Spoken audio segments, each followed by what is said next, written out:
guys, I wanted to go live. Honestly, I should have just went live because, okay, I got three things open. This is what I want to watch with you because President Trump is going to be meeting with China. It's the first meeting, so I want to see what they discuss. But that's in 17 minutes. But I don't know if Erica has already spoke.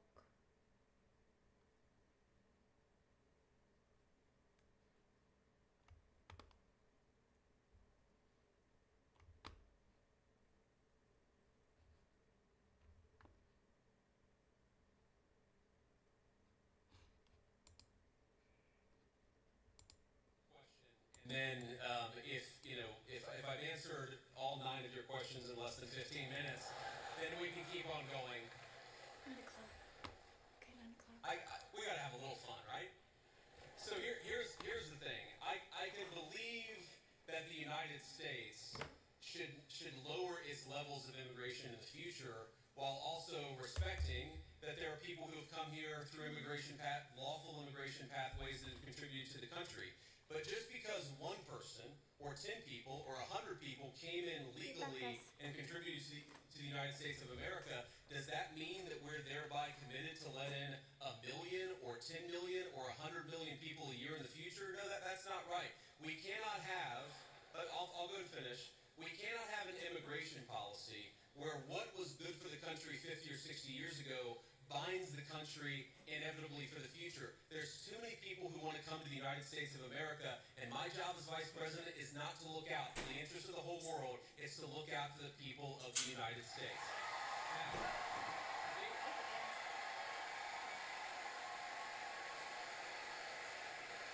Now, you asked a personal question about our interfaith household.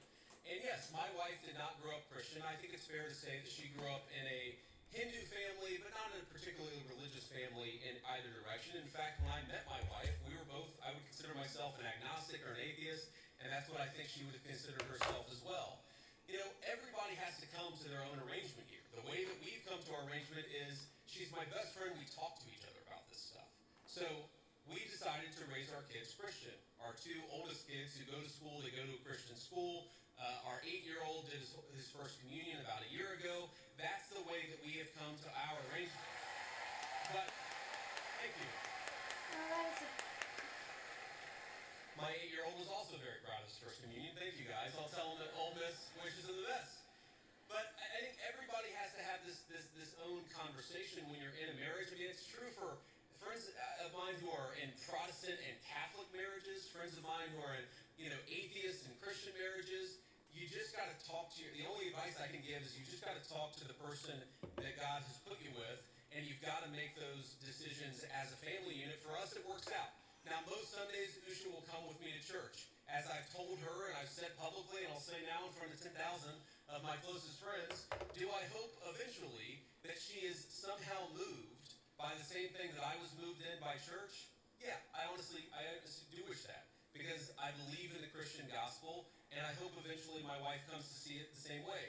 But if she doesn't, then God says everybody has free will, and so that doesn't cause a problem for me. That's something you work out with your friends, with your family, with the person that you love. Again, one of the most important Christian principles is that you respect free will.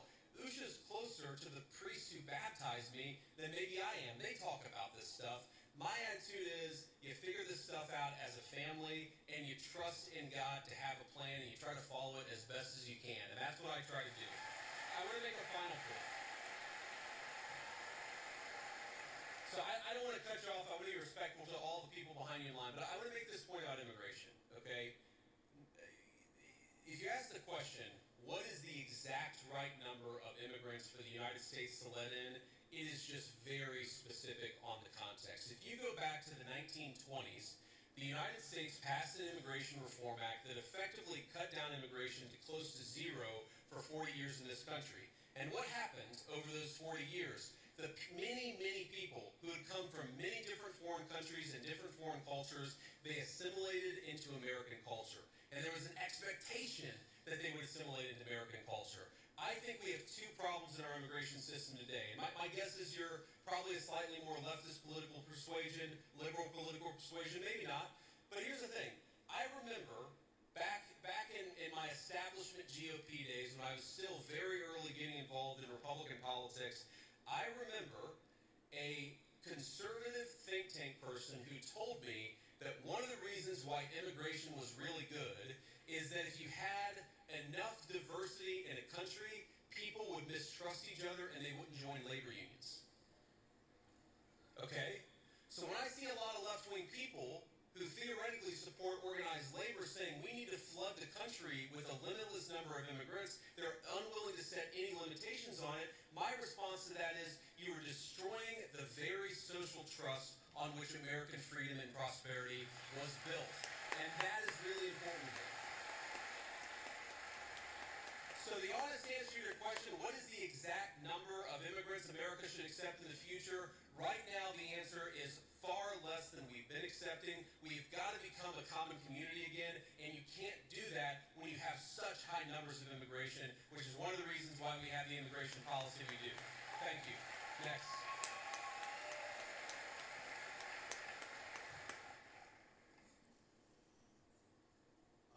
Good evening, Vice President Vance. I just want to say it's an honor to actually be able to talk to you. It's an honor to be here. Thank you. Thank you. One of my biggest questions is, I feel like one of the biggest problems that America is facing today is that ever-growing social political divide, and we're seeing this on the Republican and Democratic side, but we've seen that a refusal to cooperate with the others. We're watching this right now until, because my title is obviously President Trump. It's right here.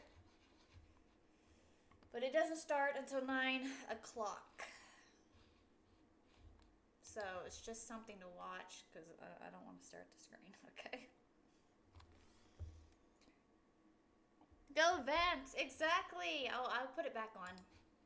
Side has led to some major issues, including right now the government shutdown. And I wonder, as the party in power, what are your plans to address that issue towards, reaching that olive branch out to the other side to actually come to an agreement Oh, if you're new to my channel, please subscribe. on how to go forward with our government? Look, it's a very good question, and let me just say on the government shutdown in particular, the reality here is that there's a very simple bill that just reopens the government. It does it through pretty much the end of the year. That got every single Republican in the House of Representatives to support it, and then it got 52 Republicans in the Senate and 3 Democrats in the Senate to support it. But because of No, I haven't. I'll have to look that up. Well, thank you for letting me know. weird Senate procedural rules, it requires a 60-vote threshold. Yeah, we'll look So on that up. issue in particular, when you have every single Republican with like 2 exceptions in both houses of Congress, I feel pretty confident. I know that I'm partisan. I know I have an R next to my name, but I feel pretty damn good saying the shutdown is the Democrats' fault because we voted again and again to open it.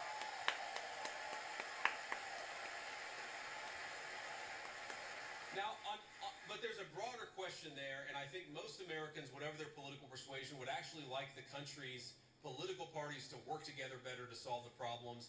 And look, and I agree with that. And my approach when I was in the United States Senate. Oh, welcome everybody.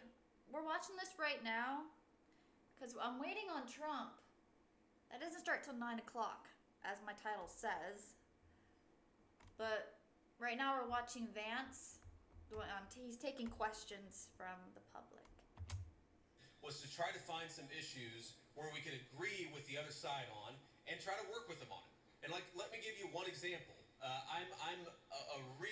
I really worry about concentration in the corporate sector. I worry about big corporate monopolies. I worry that when you have only 1 or 2 companies dominating an entire sector, it's bad for liberty. And But thank you guys for tuning in. If you're new, please subscribe, comment, like, share, do it all. But thank you for coming.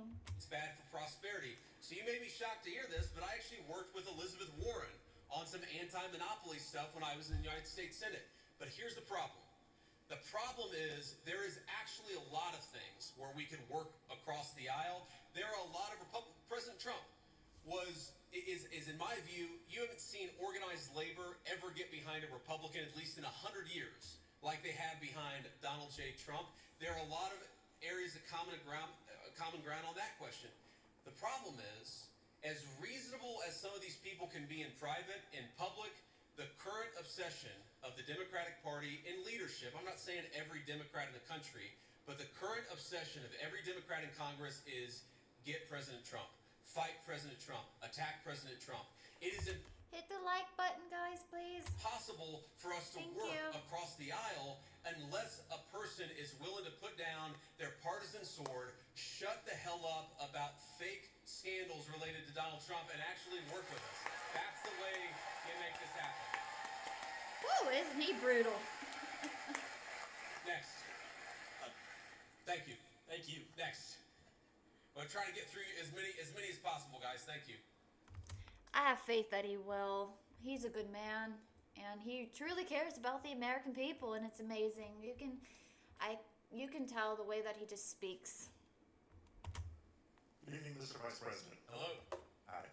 I actually drove here all the way from Memphis, Tennessee. I will definitely be voting for him next. Go Tigers. So, I'm sure everyone here is aware of the Memphis Safe Task Force that has been in the city for about a month now, and I checked a little earlier. As of this morning, I believe they've arrested 1,700 people and seized about 300 illegal guns. So, I want to ask, how Yes, he does. 150. does this law enforcement objective jive with Attorney General Pam Bondi's pledge to make the Department of Justice a more pro-Second Amendment Department of Justice? Because I'm sure most people in here support the Second Amendment. So how can Republicans and this Department of Justice use the current gun laws that are on the books that a lot of pro-Second Amendment advocates disagree with, that we wanted to overturn in the Big Beautiful Bill, but we didn't get it? Yeah. So I understand the question. By the way, I supported some of those changes in the Big Beautiful Bill. I know the President of the United States did too. We didn't have the votes to get them in there, and that's as simple as that. But I know exactly what you're talking about because there were a couple of issues in particular. I talked to some of my Second Amendment friends. But here's the basic issue. We don't want people who have violated the law, who have committed felonies. The Second Amendment, like every other amendment, it's about due process. It's that you don't have your rights violated unless there is due process of law. If you're a person who's committed 4 felonies and a court has lawfully ordered that you shouldn't have a gun and you're running around with a firearm, I don't have any problem with law enforcement saying you don't get to have that firearm that is illegally possessed, illegally obtained. I think that's basic law and order. Now again, Yeah. if you had, if you had somebody come in and say, well, we don't think that person should have a firearm, but they haven't violated any law, that's a totally separate question. That's not what we're focused on. What we're focused on is violent crime and people who have violated, the bodily autonomy of another human people. A person who has committed an act of violence against one of their fellow citizens, we're going to clean up the streets, get those people off the streets, and make America safe for the American citizens again. That is our entire law and order policy, and I think we're doing a pretty good job at it. Thank you.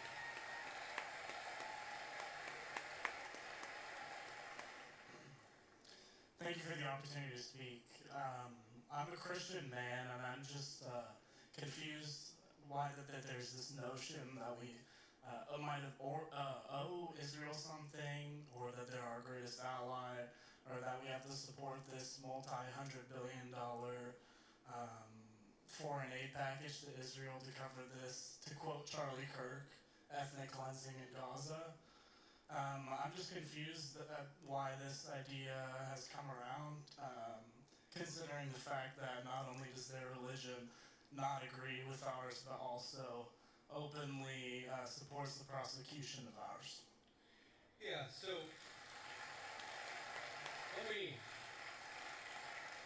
let's say a few things about this. First of all, when the President of the United States says America first, that means that he pursues the interests of Americans first. That is our entire foreign policy. Now, that doesn't mean that you're not going to have alliances, that you're not going to work with other countries from time to time, and that is what the President believes, is that Israel, sometimes they United States and we're going to work with them in that case, sometimes they don't have similar interests in the United States. And this example, the most recent Gaza peace plan that all of us have been working on very hard for the past few weeks, the President of the United States could only get that peace deal done by actually being willing to apply leverage to the state of Israel. So when people say that Israel is somehow manipulating or controlling the President of the United States, they're not controlling this President of the United States, which is one of the reasons why we're able to have some of the success that we've had in the Middle East.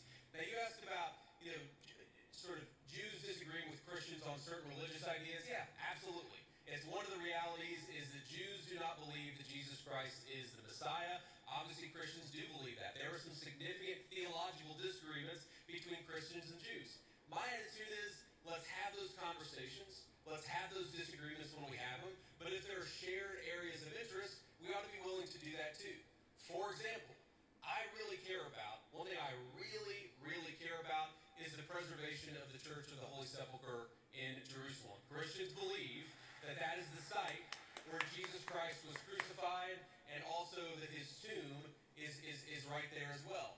My attitude is, if we can work with our friends in Israel to make sure that Christians have safe access to that site, that's an obvious area of common interest. I'm fine with that. What I'm not okay with is any country coming before the interests of American citizens, and it is important for all of us, assuming we're American citizens, to put the interest of our own country first. That's what we're going to do. That's what we try to do every single day, I promise you. Thank you.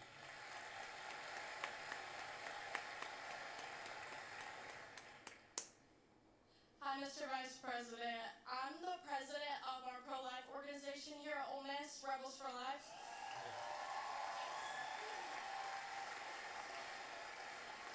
And I myself, as the president, am 100% pro-life.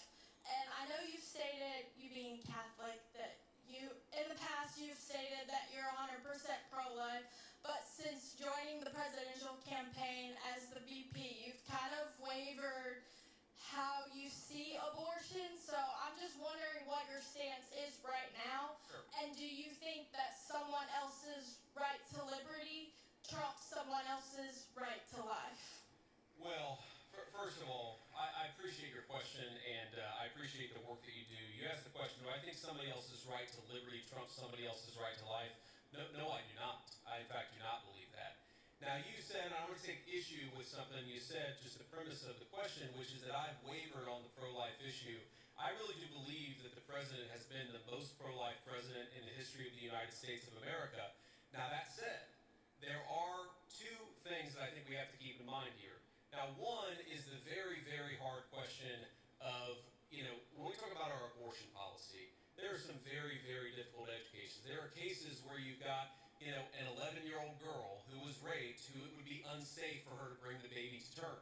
You've got situations where, bringing a baby to term would cause serious bodily harm, maybe death for the mother. That's one of the reasons why we believe in the exception in these cases where you have, again, they're edge cases, they're rare. I think the pro-abortion community would have you believe that's 90% of abortions. That's not true.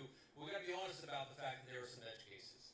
The second thing I'd say about this is that we have to be prudential and practical in what can get accomplished. And there may be disagreements about what exactly that is, but if you look at the pro-life victories that the President of the United States has been... Yes, Trump's gonna speak. Oh my goodness, it probably started.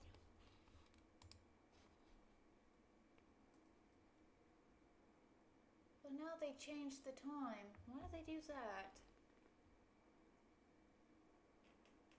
They're probably having difficulties getting everything set up, so they pushed the time. They should have had that set up already. This is what we will be watching 150 when Trump speaks.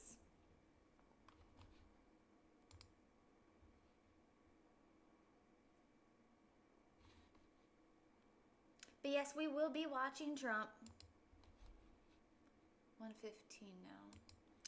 Been able to achieve. He's been able to achieve them because he has worked within the system that we have.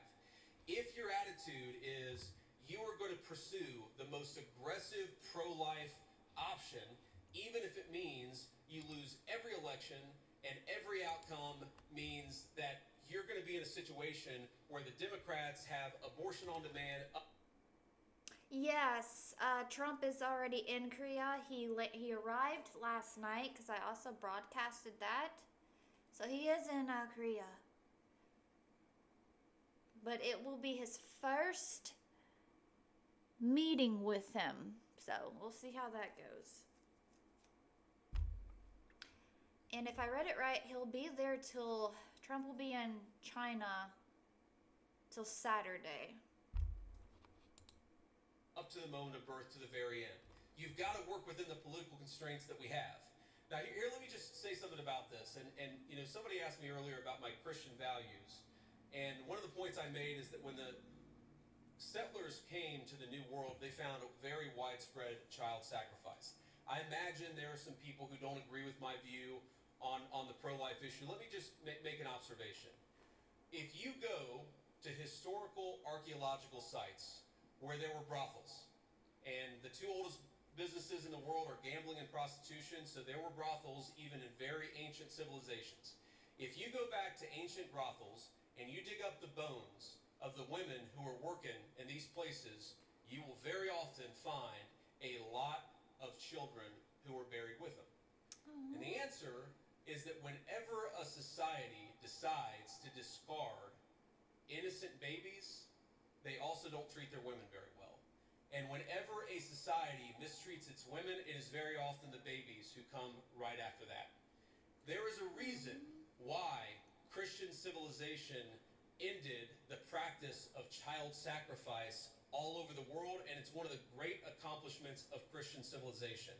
I believe that we should try to be protecting every unborn life. Amen. There's a question of exactly how we do it, but I would never say that anyone's right to life should be sacrificed. Thank you, man.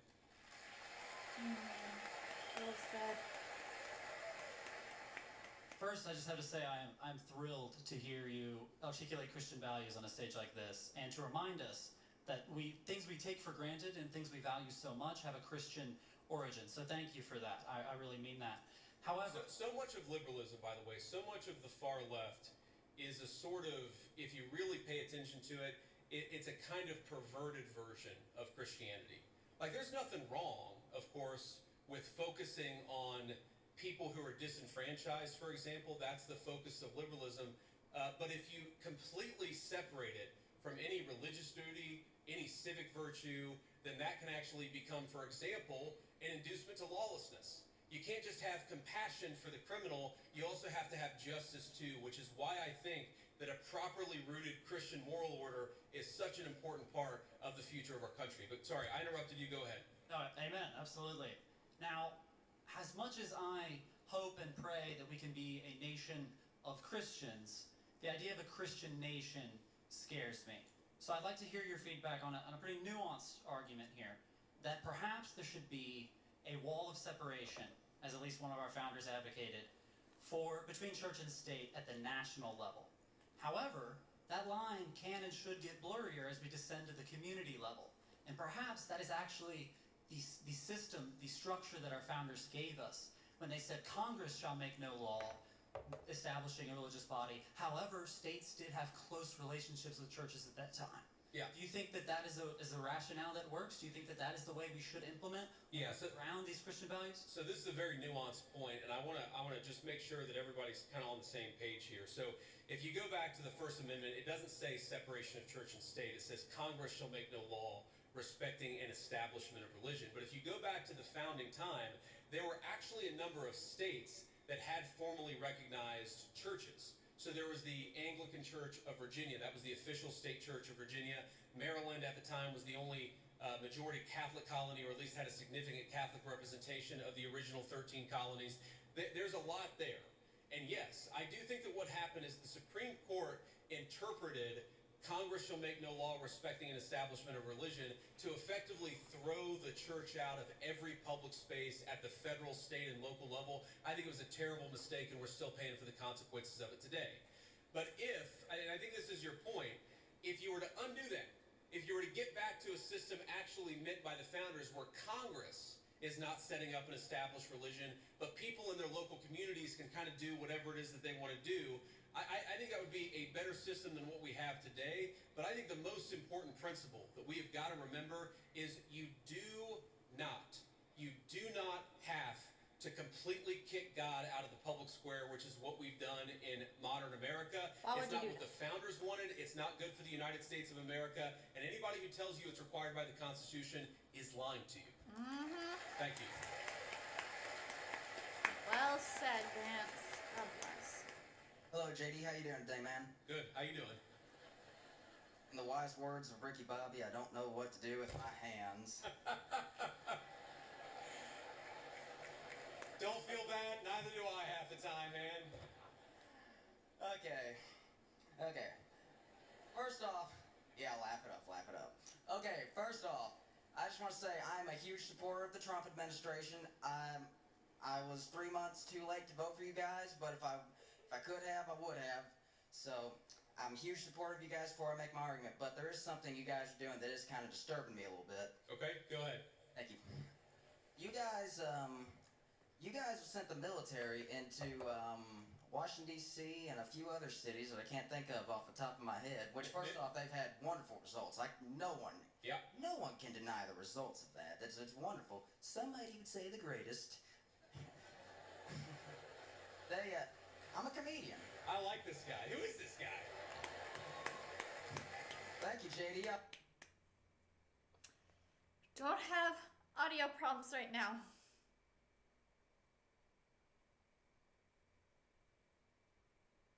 Come on, Lord. Let's say we get a complete tyrant in office, and let's say Turning Point USA is having a huge protest against something really bad that we don't like, and let's say a president is saying that it's getting violent. How can we? I'm trying to think. My mind's kind of blank. What is the difference between what you're doing and how could we prevent someone from abusing that power? Yeah, so look, I understand where the question is coming from, and I think it's a fair question. And it's going to sound like I'm being sarcastic, and it really is not meant in any offense. But when you talk about what could another administration do, to take a wild, hypothetical example totally off the top of my head, what if Joe Biden sent the Federal Bureau of Investigation to start arresting his political opponents? Okay?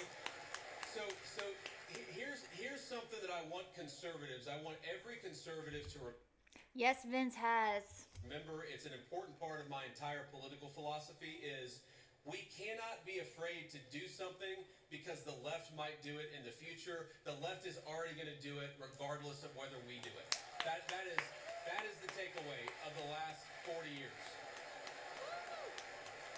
And in particular, if you look at what we're doing, if Joe Biden wanted to deploy the National Guard to a red state in a place where the murder rate was twice what it is in third world countries to actually go after murderers, that would be a great use of the National Guard. Unfortunately, I don't think Joe Biden would use it like that. What I'm worried about, frankly, is what the far left already did with American law enforcement, and that is the thing that we have to prevent against. And the answer to that question is you make sure the people who did it face penalties for using the federal power against American citizens.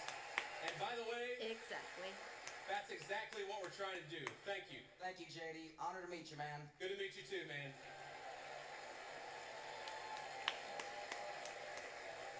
This will be the last question. Ricky Bobby, 2048. That's who I'm voting for.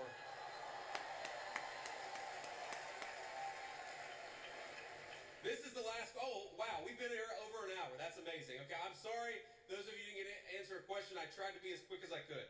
Go ahead. Mr. Vice President, I'm humbled and honored to be here. Recently, President Trump endorsed a candidate to run against Republican Representative Thomas Massie, who has opposed and criticized some of the Trump administration's aims.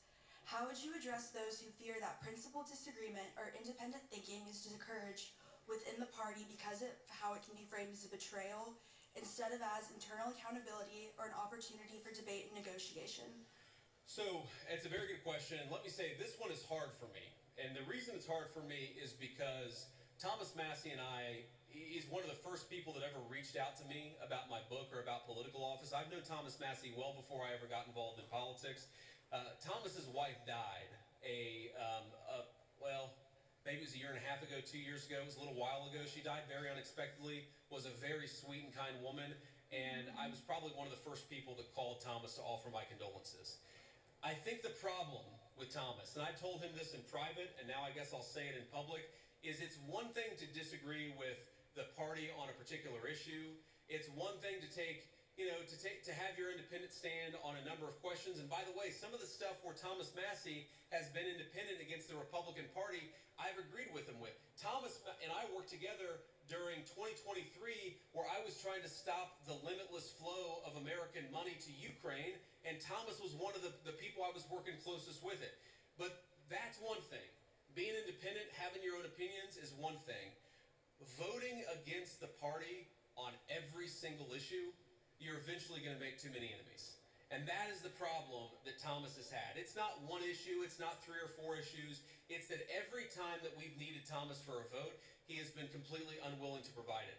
That is why the President of the United States has trained his ire on Thomas Massey. It's because we can never count on him for some of the most difficult votes. I wish that weren't the case. I say that as somebody who's known Thomas well before I got into politics, but politics is politics, and when you always vote against the party, you can't expect the party to actually back you. That's the reality. So, let me say just a couple of final things before I hit the road here. And one, it has been such an amazing honor to be with all of you this evening. I want to say 2 things.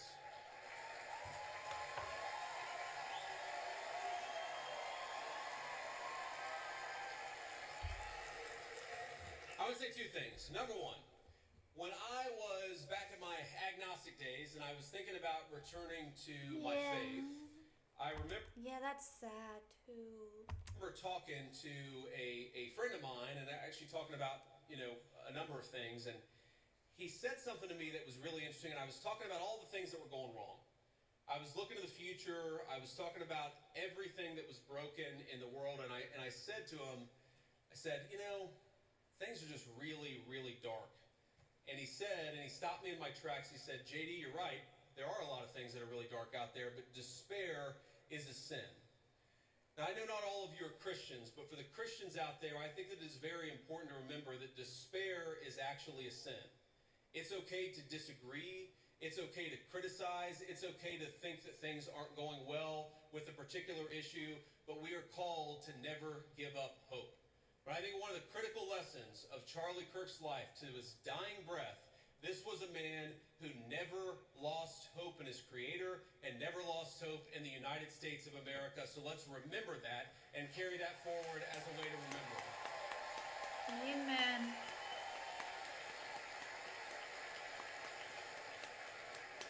And the second thing that I want to say is, in line with despair being a sin, look, I imagine that most of you apparently agree with a lot of what I said. I'm sure that a lot of you disagree with some of the things that I've said. That's okay. We don't need, in our political movement, people who agree with us on every single issue. We got a couple of questions about Israel. We got a couple of questions about the National Guard deployments. We don't need somebody who agrees with us on every single question or every single issue. What we need is people of good faith who love the United States of America and are willing to work hard to save it. So when you look at all the accomplishments, of the last 9 months, we inherited the worst border crisis in the history of the United States of America. We shut down the border, and net immigration is 2.5 million lower today than it was in 9 months. That means the total number of people that have been sent out of this country is 2.5 million. We have 2.5 million fewer illegal immigrants than we had. That's a great accomplishment. Who's ready to see Trump? Vance, please get some water. I don't need you choking. I don't know which platform to really watch it on.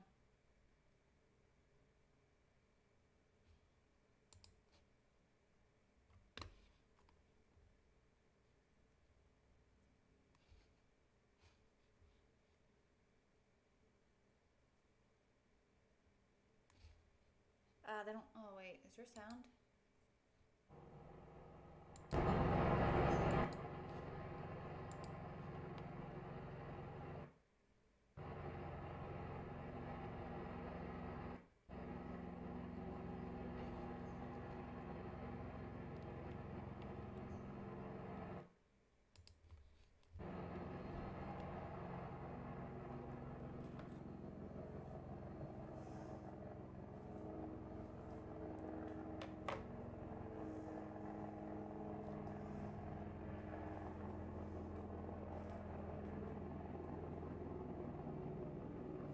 South Korea.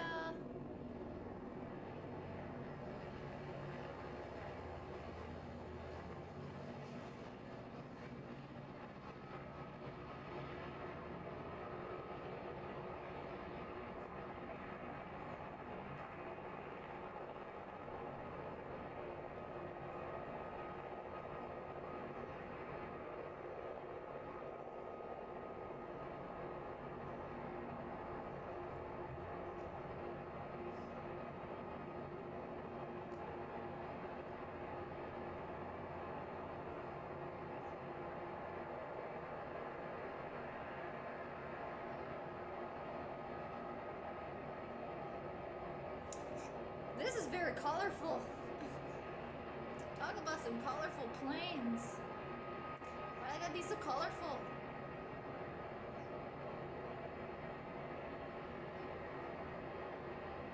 That's a beautiful view, though.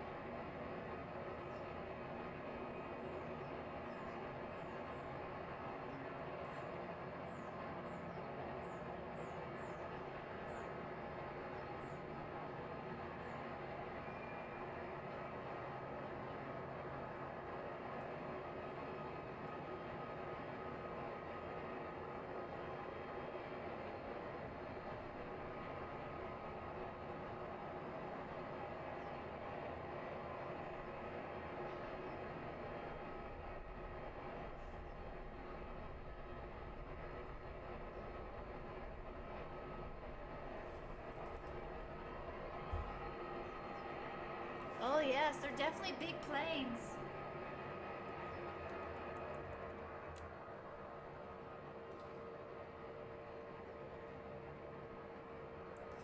Trump will be in his plane.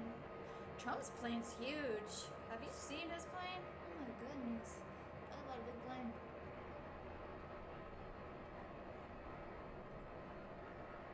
Some big buildings.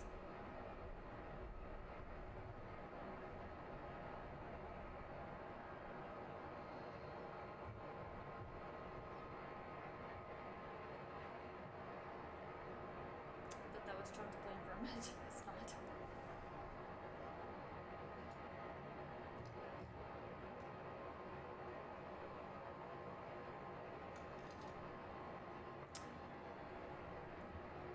Welcome everybody.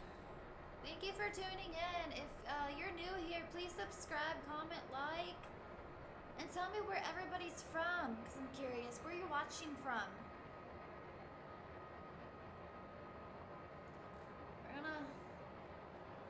Trump's gonna meet him.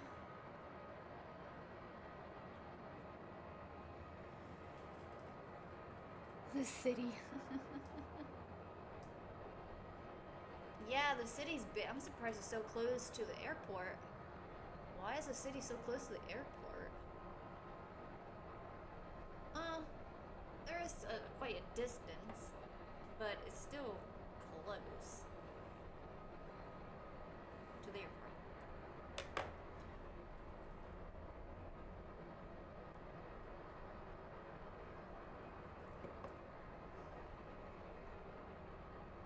Thank you for the like. I can't talk.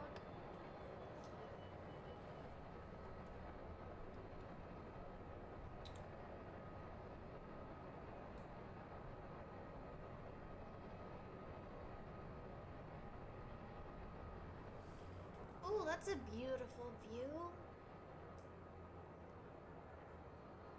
It's like a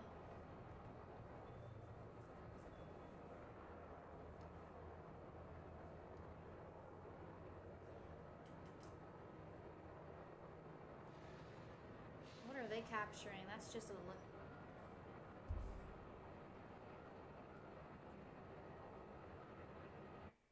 If you saw the news, but Fox Oh, News hi, reported President gang. Trump is declining I'm in the sorry, I polls. didn't know it was you. President Trump Well, thank you for letting me says know. Fox News polls can't. I'm happy you're here, gang. Oh, thank you for the hearts, guys. Thank you, thank you, thank you.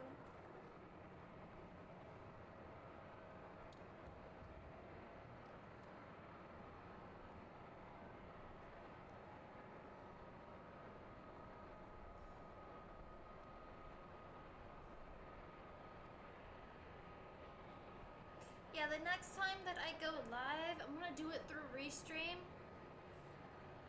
Because most likely, Trump is going to... There's gonna be more live broadcasting since he's gonna be there till Saturday. Just gotta keep my eye open and I'll get Restream set up. You're welcome.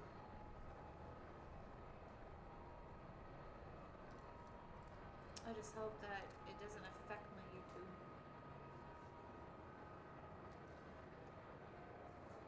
We'll see. That is a big city. Wow.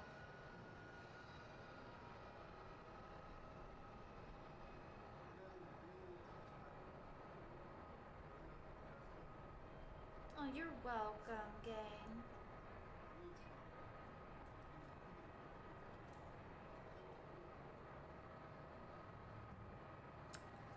You know, I thought he was doing this tomorrow.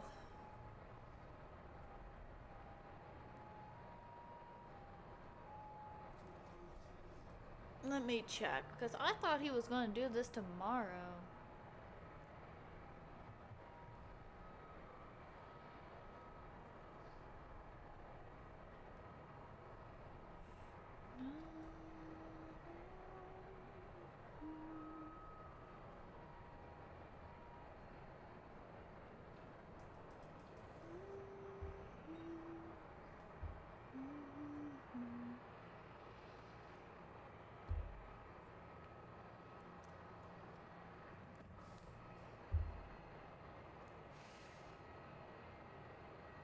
Well, apparently they came to agreement to meet tonight.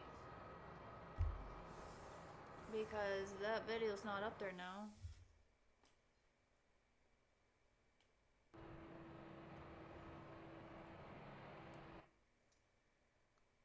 Yeah, most likely.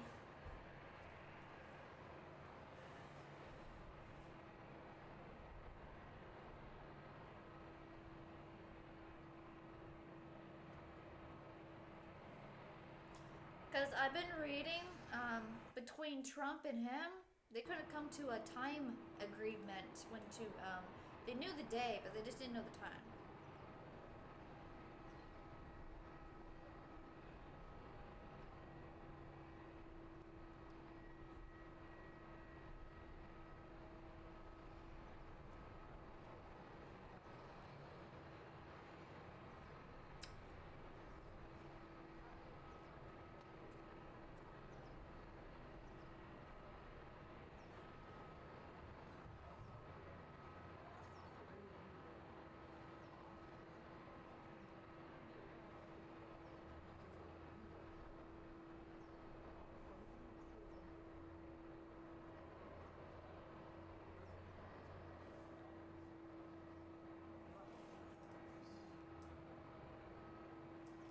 Oh, yes, it is. Welcome to Bussin'.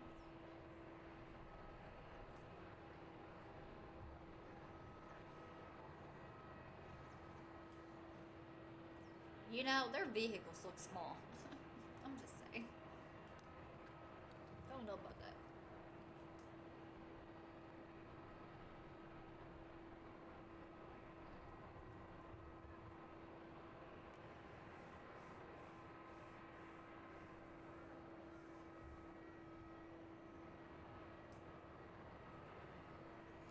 Woo, it's getting really nippy in here.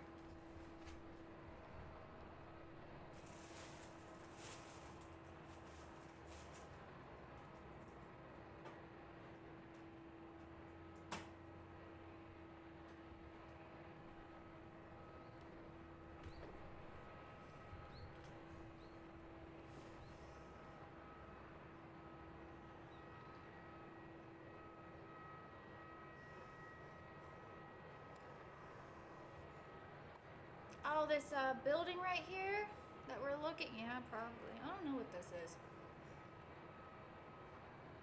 Well, obviously it's the airport. There's planes there, but please tell me that's not heat.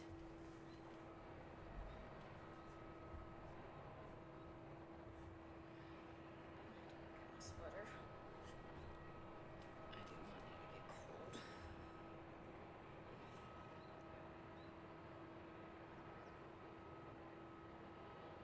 I'll be right back, gang. Let me go get my sweater. I want to get nippy.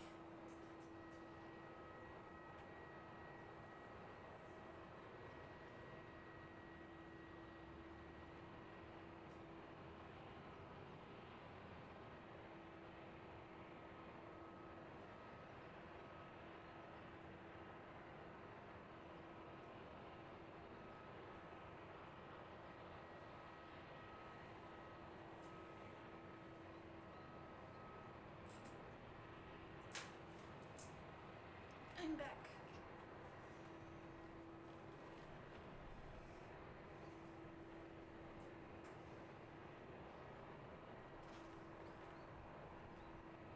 Yeah, it's the airport. The airport. The fine dining airport.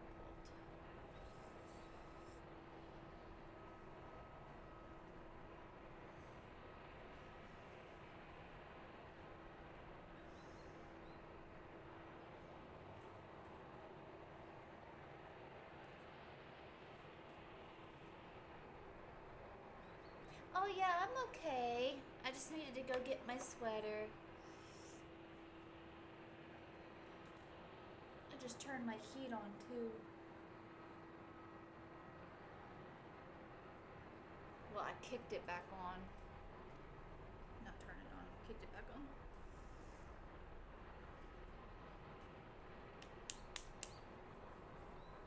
I wonder, it must be evening over there. I don't know how far ahead they are of us. Does anybody know? Well, I'm so excited for him to meet him. Well, I might not be going. Well, it depends on what happens tomorrow. It's probably gonna be something different since they're meeting tonight. Well, right now. For us, it's night, obviously, but.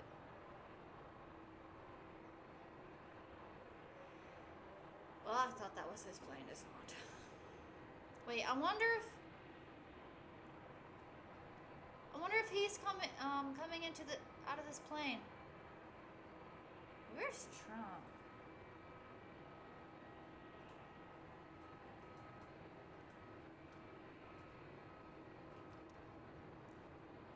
He must be in this plane. Not our president, obviously, but I really don't even know how to say his name. Japing.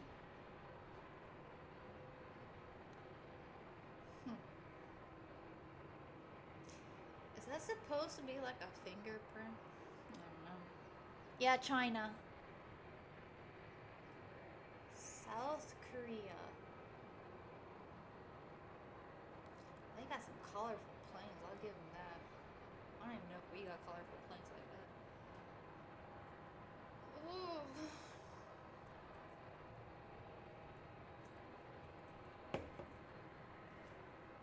Welcome, guys. We're waiting on Trump to meet him. Is it XI? Japing?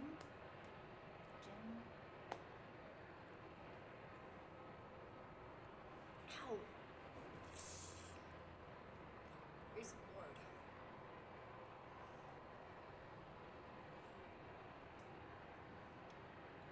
You know, I could be completely wrong, but their airport looks kind of tiny.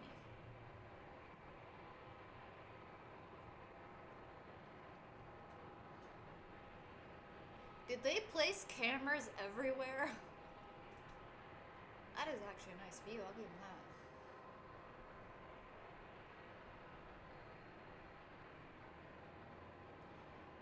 Wow, they got a lot of buses.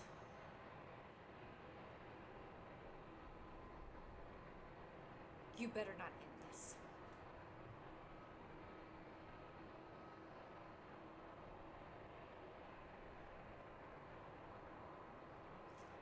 Well, it's also in this one.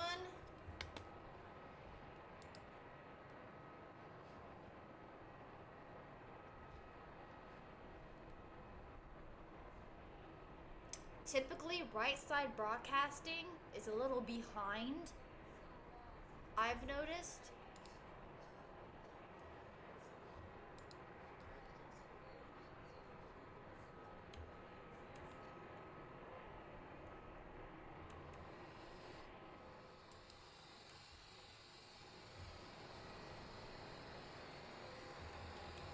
I didn't know exactly which network you wanted me to watch this with you as well, but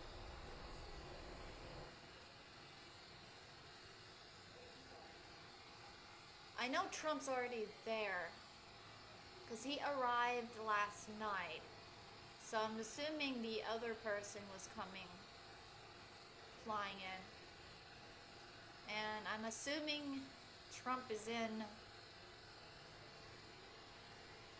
that vehicle. Yeah.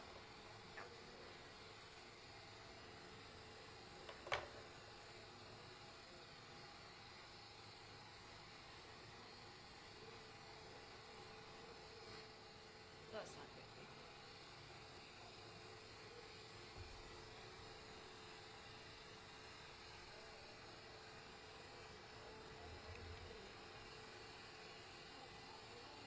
That is a huge crew.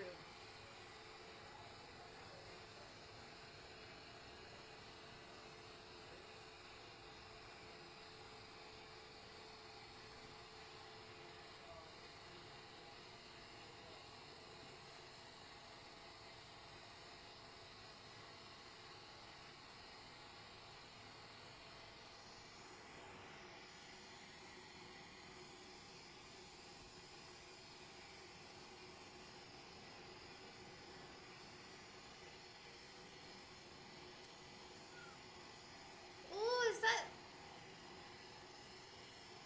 is that Trump's plane?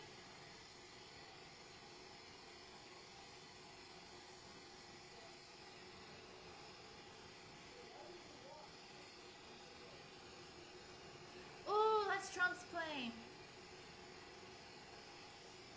Ow. I'm assuming that's Trump's plane.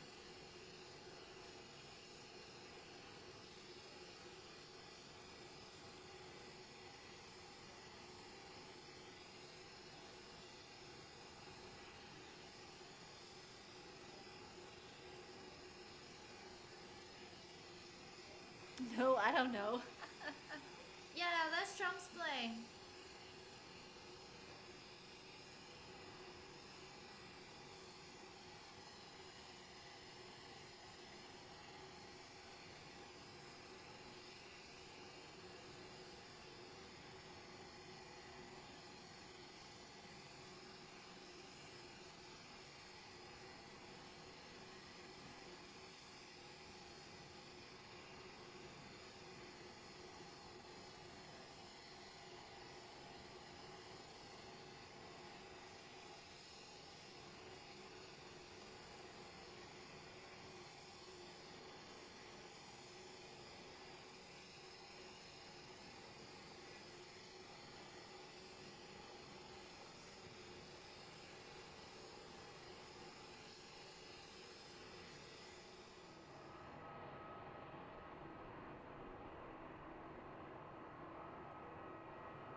he backing up or what?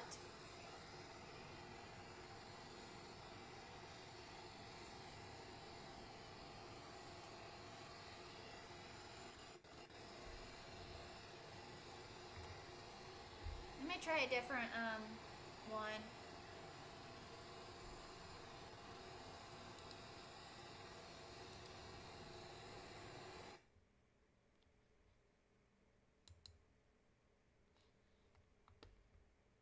The better. And arguing the fact that we can actually do work together, we can work well, peacefully, for the benefit of all of our citizens across the world, whether friend or foe. Oh wait, he's gonna meet him at 10.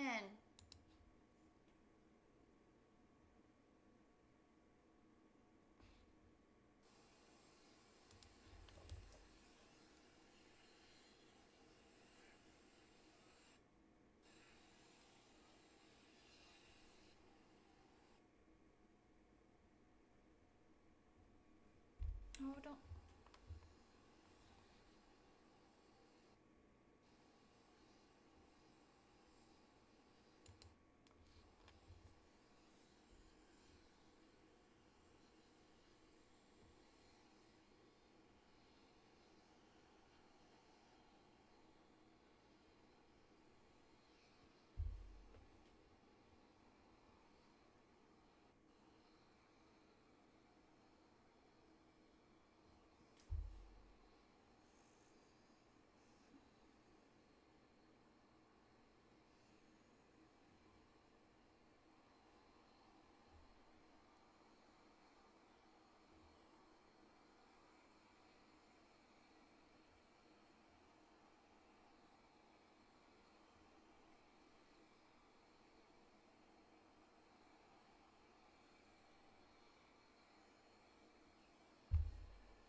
Our president.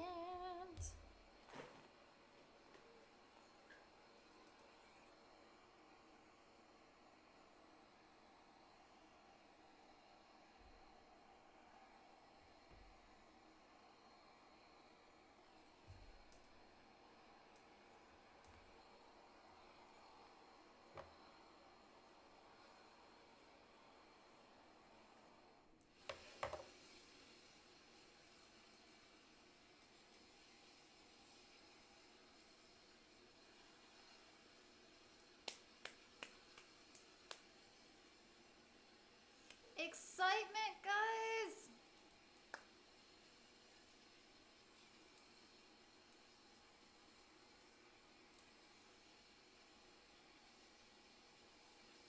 Get something to eat and drink, guys. Get your coffee. Or your tea. Or your, oh my goodness, thank you for the likes. Thank you. Thank you guys for tuning in and watching this with me. Please subscribe if you're new and tell me where you're watching this from. I would love to know. And please share and comment. But thank you guys.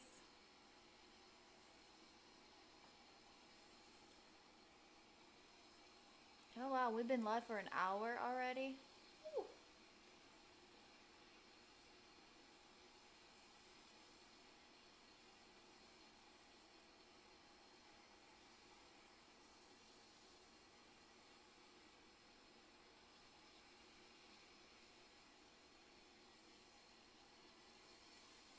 Don't be afraid to chat with me, guys. I will chat.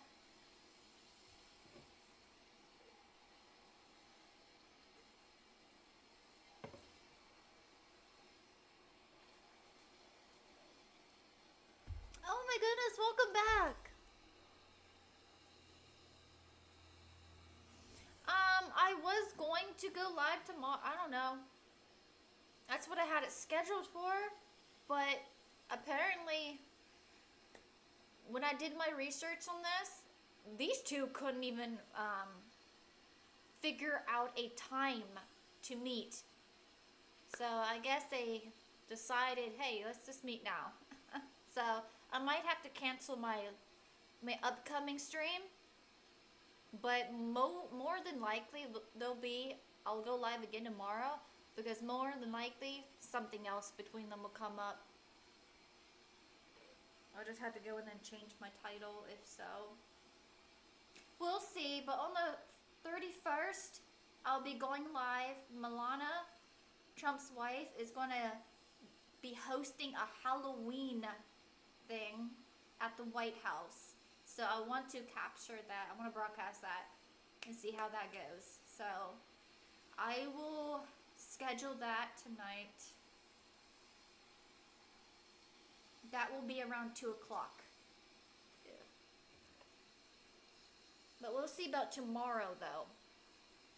It just depends. So I didn't expect them to meet now, but hey, I'm excited.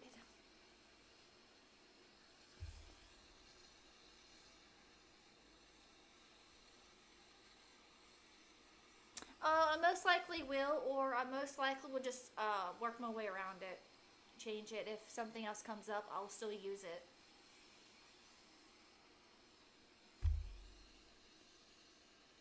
Hi, Kyle. Welcome back.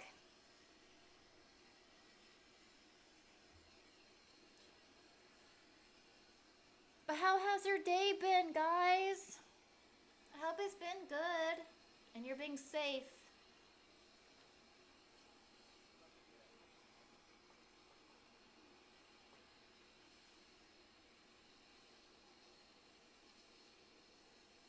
Hey, gang, are you still here? Oh, you're still here. Oh, you got I want popcorn. I don't got any. I got brownies. But that's not popcorn. I like the caramel popcorn though. I mean, the buttery popcorn's good, but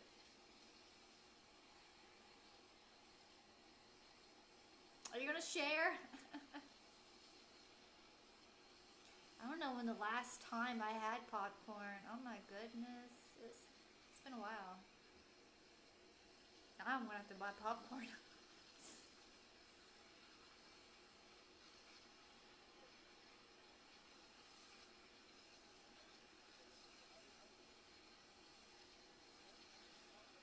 Press 1 if you're excited to see Trump.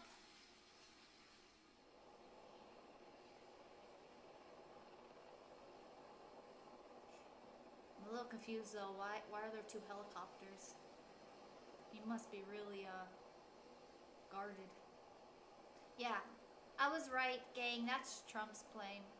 US is on it. This is South Korea. Trump landed in South Korea last night. That's when I broadcasted it. But now they're meeting. It's their first meet. Woo! Oh, thank you, gang. Gang sign. Thank you. But yeah, 2025. This is South Korea.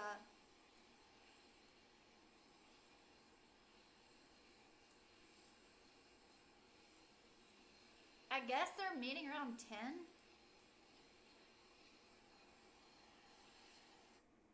If you have SNAP or Medicaid, you may qualify for a free iPhone Come on, or come on, Samsung come on, come on. plus a Thank you.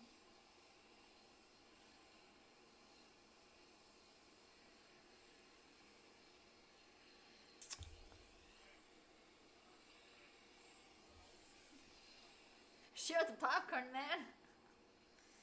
Well, if he shares the popcorn, we're gonna need something to drink. I might choke. I don't do so well with popcorn.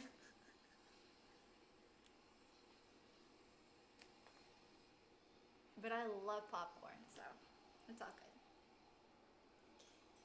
Where are they meeting though? That's what I want to know. There's our president. Right? Yep.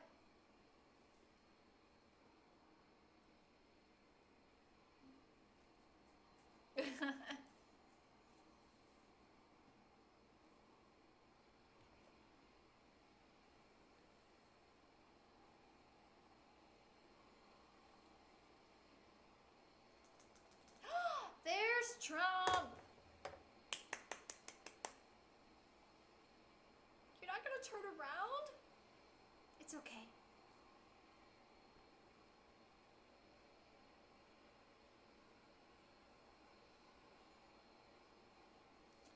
Oh, he has finally arrived. Just waiting for the other guy.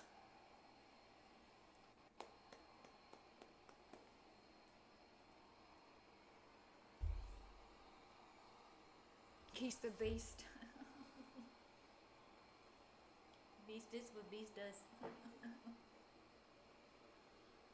I don't see how those guards do it. Like, how can you stand still? What happens if you sneeze? Well, you're fired.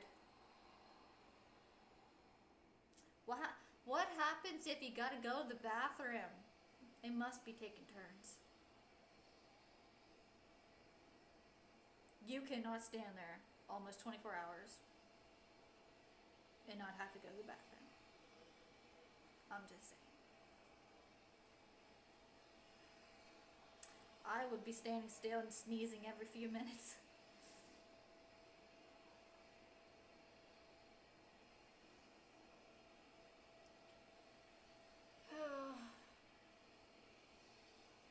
I don't even know what this place is. Can anybody read that?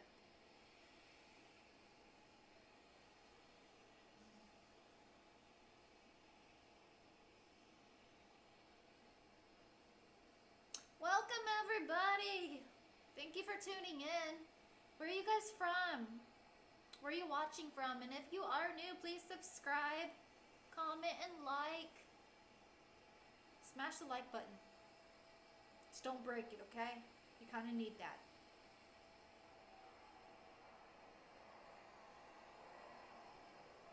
And gang will share some popcorn too, unless he ate it all. Did you eat it all, gang?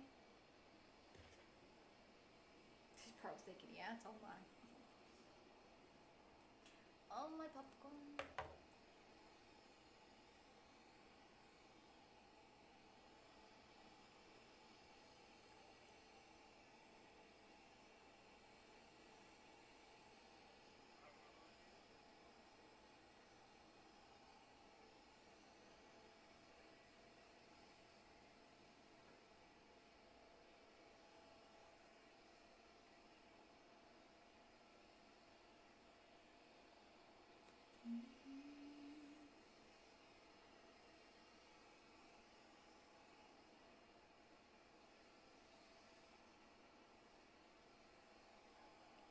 Thank you for the hearts.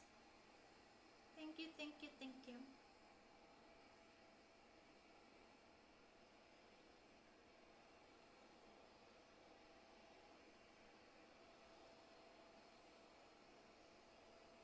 Anybody who's going to work night shifts, please be safe getting there and back home.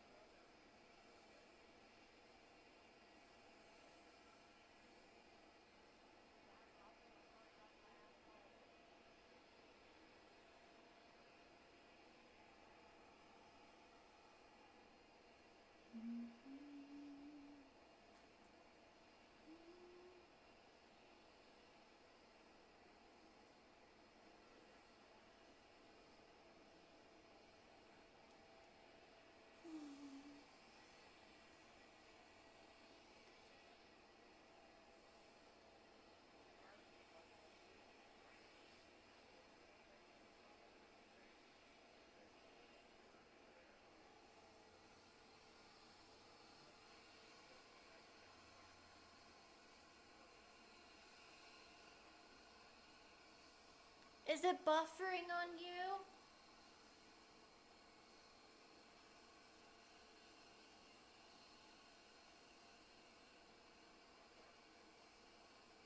Try refreshing your page, gang.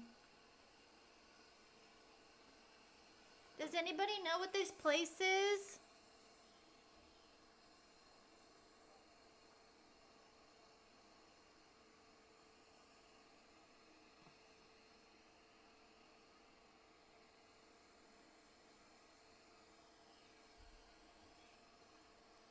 It's strange, but what is happening?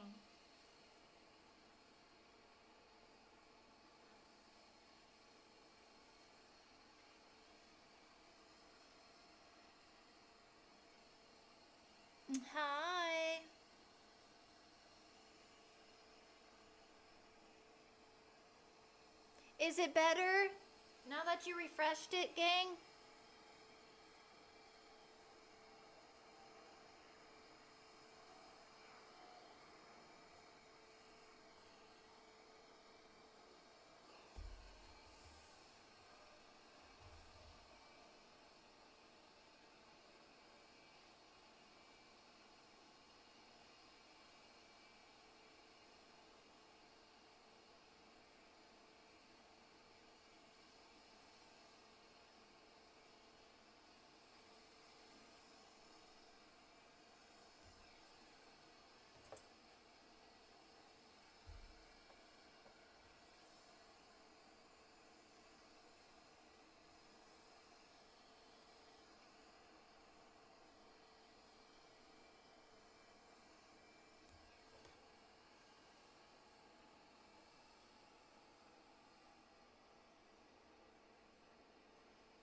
Well, Trump's already there, so most likely we're going to be waiting on the other.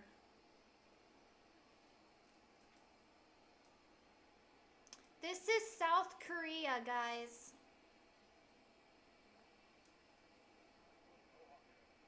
So yeah, it's China, South Korea.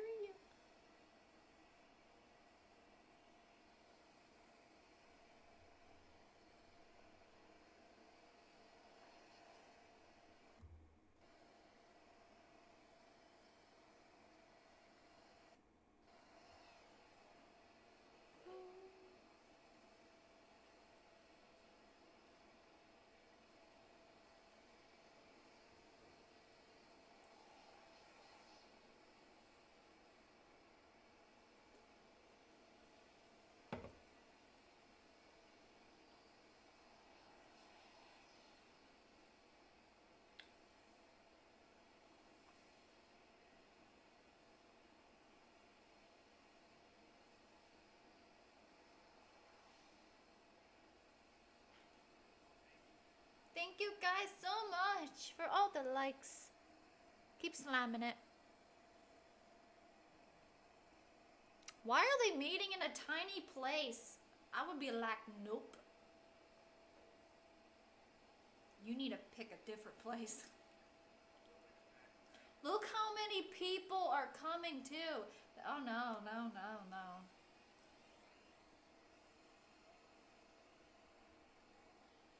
I don't do small places.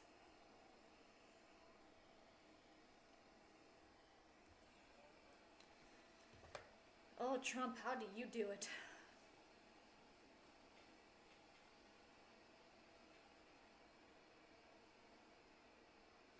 I mean, look at the amount of people. Oh my goodness. Nope.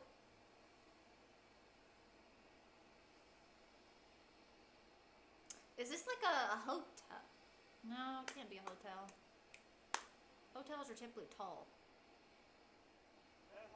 No, they're not.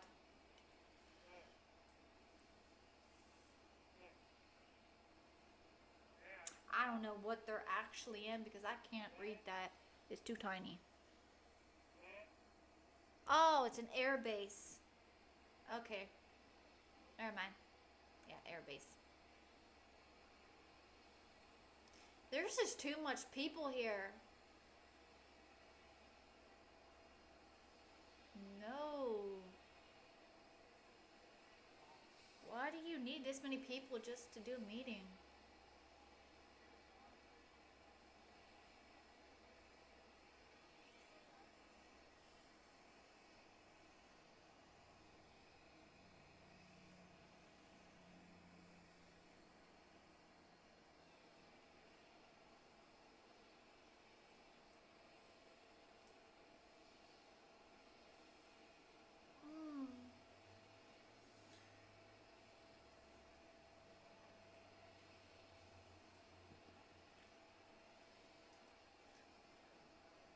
Oh, your side's okay now, gang? That's good.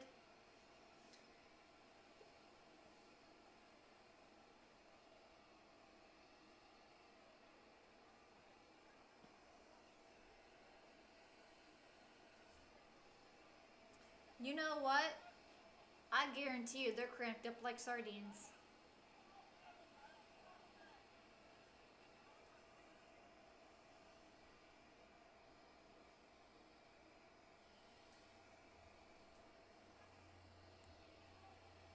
anybody had sardines. Okay, you see how cramped they are.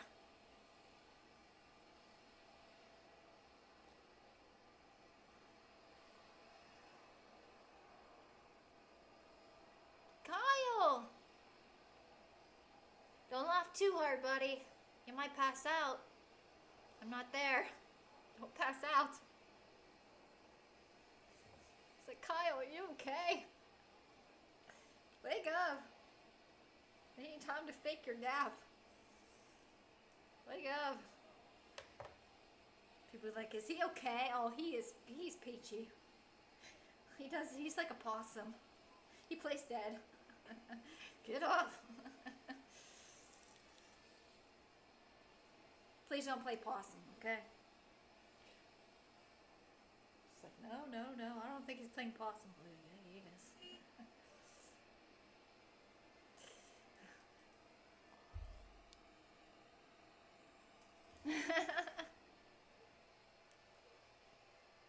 Well, I'm happy I made you laugh, Kyle. But don't pass out, okay? Use you as a squeaky toy. You know when you pass out and your stomach, use it as a squeaky toy. Squeaky.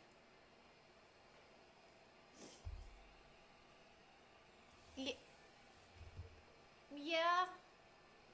He should be here too. But we didn't even see him go in. Did you guys see him go inside with Trump? I didn't see him. Of course, there was a lot of people literally going into the building at once, so the only thing I saw was Trump. Anybody see him, Jinping go in?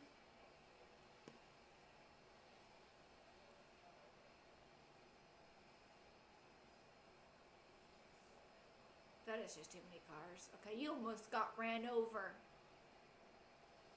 Be careful.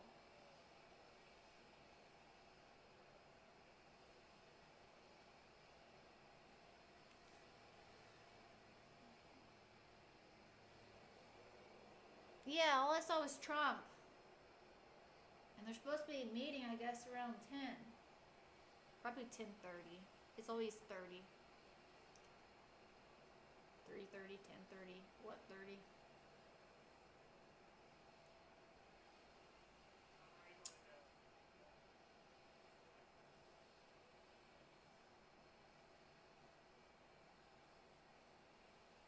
You know what? I just now noticed it's pretty windy there.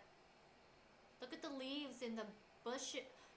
I just don't notice there's bushes there. I didn't even know there were bushes there. You guys are probably thinking, wow, Bush just entertained her. I just don't notice there's bushes, and they're not even in order, like aligned. Okay, there's a bush missing right there. Somebody needs to put a bush there, and right there too. There's 2 bushes missing. And this bush looks like it's going bald. Its leaves are dying. But yeah, it's windy. Oh my goodness.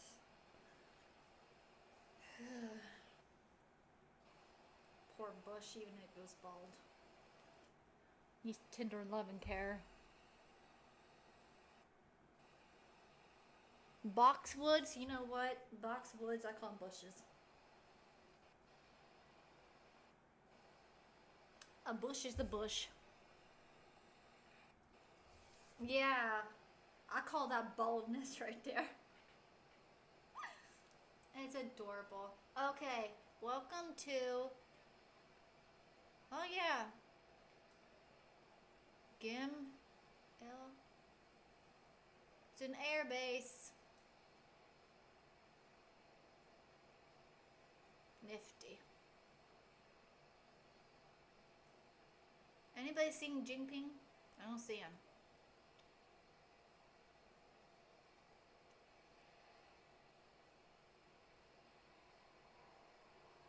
Hey, look, a bus. Their buses are small. Why do you guys got so much small things? You know, and then you've got to crowding each other out. It's like, no. There's more room in America.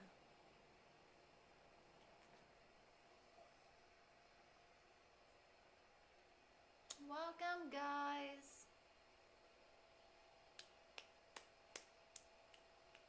What are you guys eating? Gang, we know that you're eating popcorn. Hey, Kyle, what are you eating?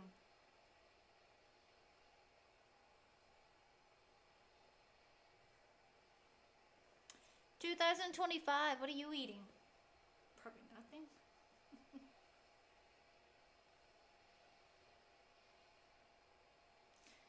Oh, Jinping, where are you?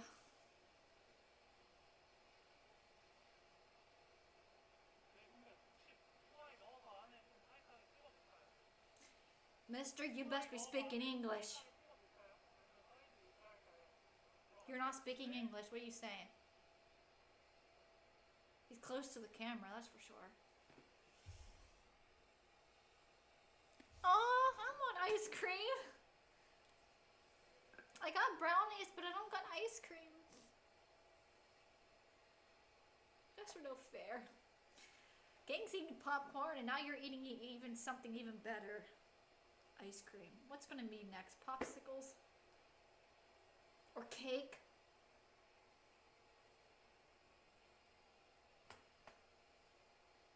Come on, ice cream.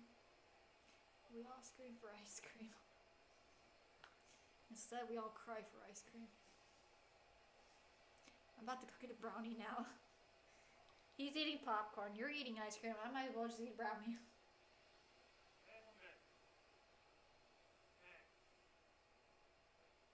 Or pizza. Yep.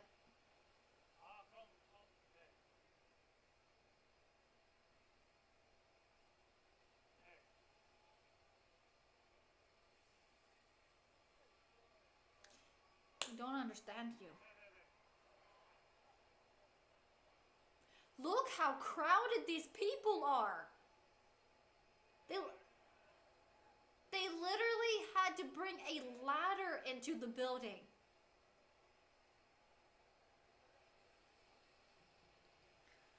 Are you seriously standing on a ladder because you... Some short people. That would be me. I can't see. What's going on over there? Why did you guys meet here? A ladder is just pushing it.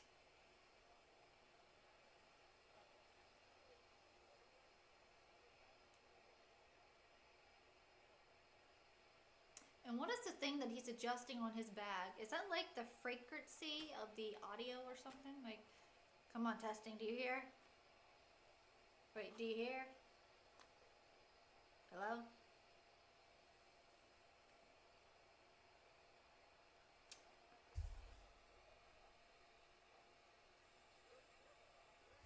I know, right? I want to see what's going on, but it's too crowded. You go first.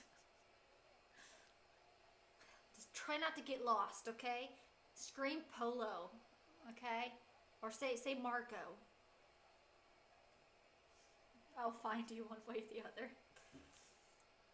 Because I am not going in that building. That man was standing on a ladder. That should tell you something.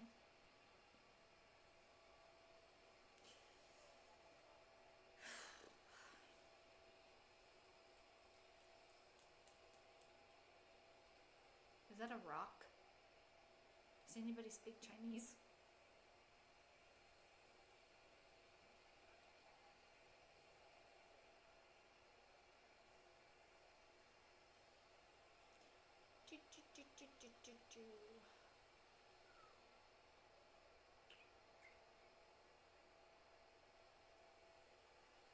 Hey Kyle, you want to go in first? And then 2025 can go in. I don't know if I could do it. I'm not gonna. You both of you can scream Polo. like, oh, really? I'm the bait? Yep. I can't do that. I don't do crowded spaces. See, this man is so short, he doesn't even know where to go. You are crowding our president. That is just too much love. How is he safe in there? He couldn't even get out the door if he tried. Oh, I see what they're doing.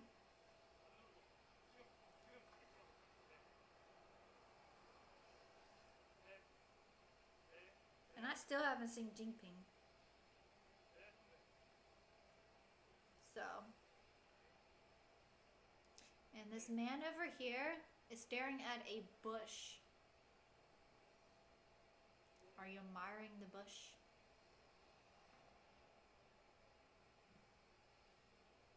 Have you never seen a bush? We got them everywhere over here.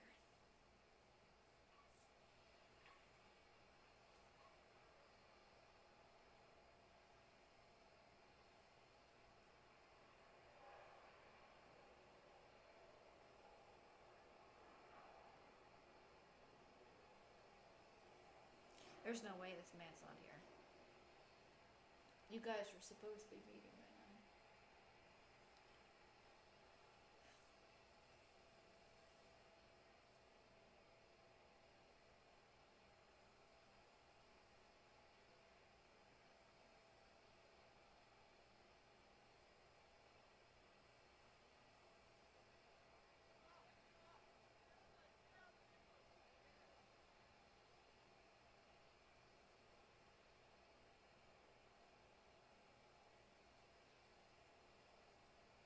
I thought that was Biden for a minute.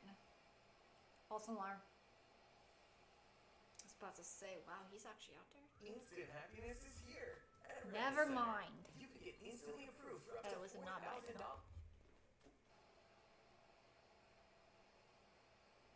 From this angle, you kind of look like him. It is not. Welcome, guys. Thank you for tuning in. If you're new, please subscribe, comment, and like, and share. Smash the like button. Just don't break the button. You kind of need that.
distinguished and respected President of China.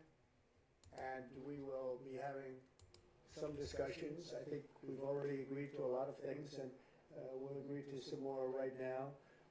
But President Xi is a great leader of a great country, and I think we're going to have a fantastic relationship for a long period of time. And it's an honor to have you with us. Thank you very much.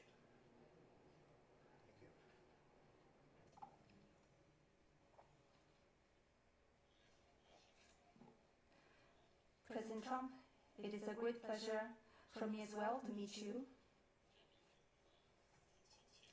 And it feels very warm seeing you again because it's been many years. Since your re-election, we have spoken on the phone 3 times, exchanged several letters,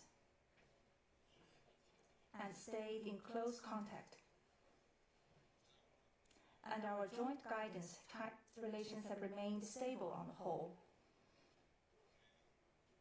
Given our different national conditions, we do not always see eye to eye with each other, and it is normal for the 2 leading economies of the world to have frictions now and then. And in the face of winds, waves, and challenges, you and I, at the helm of China-US relations, should stay the right course and ensure the steady sailing forward of the giant ship of China-US relations. I always believe that China's development goes hand in hand with your vision to make America great again. Our 2 countries are fully able to help each other succeed and prosper together. Over the years, I have stated in public many times that China and the United States should be partners and friends. This is what history has taught us and what reality demands. Not much. A few days ago, in the latest round of consultation, our 2 economic and trade teams reached basic consensus on addressing our respective major concerns and made encouraging progress. This provided the necessary conditions for our meeting today. Mr. President, I'm ready to continue working with you to build a solid foundation for China-US relations and create a sound atmosphere for the development of both countries. Mr. President, you care a lot about world peace, and you're very enthusiastic about settling various regional hotspot issues. I appreciate your great contribution to the recent conclusion of the Gaza ceasefire agreement. During a visit to Malaysia, you witnessed the signing of the Joint Declaration on Peace along the Cambodia-Thailand border, to which you had provided input. China's been helping in our own way Cambodia and Thailand properly settle their Is there sound now? Yo? The meeting just started. border disputes. And we have also been promoting peace talks to resolve other hotspot issues. The world today is confronted with many tough problems. China and the US can jointly shoulder our responsibility as major countries and work together to accomplish more great and concrete things for the good of our 2 countries and the whole world. I look forward to exchanging views with you on questions important for our 2 countries and world. Thank you. Thank you. Thank you very much. It's great to have you all. Thank you very much. Mr. President, why did you change your nuclear plans? Why are you going to be doing more nuclear testing? Thank you very much, everybody. Appreciate it. Thank you. Thank you very much.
Trump is not perfect, but he's the best.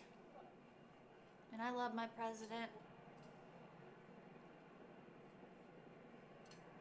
And you're thinking more of the negative than the positive.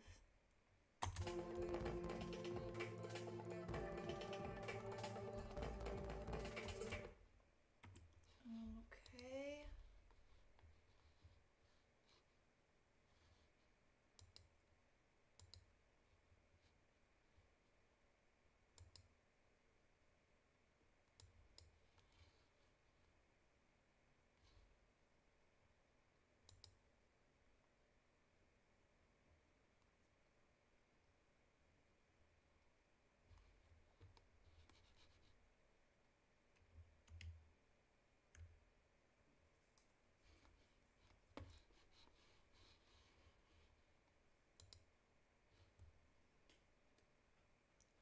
I'm pretty sure.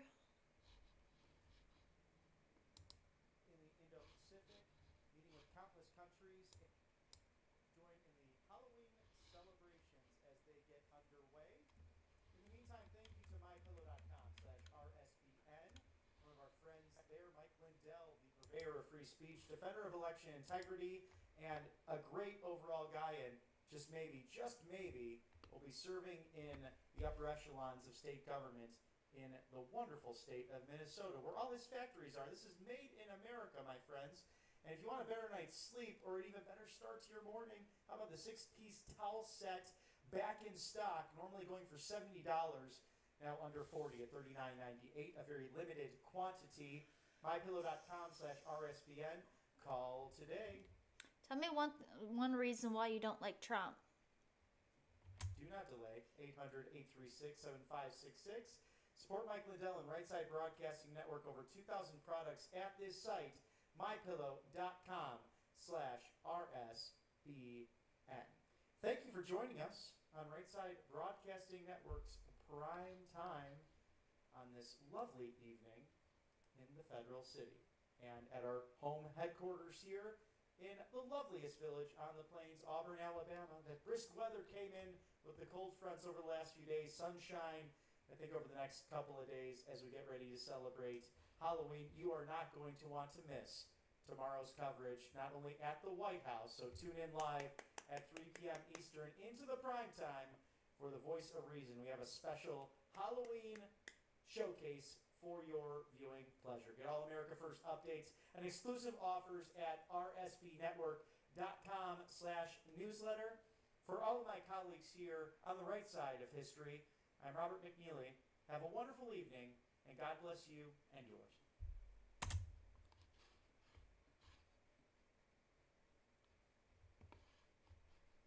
Yeah, that's pretty much it, guys.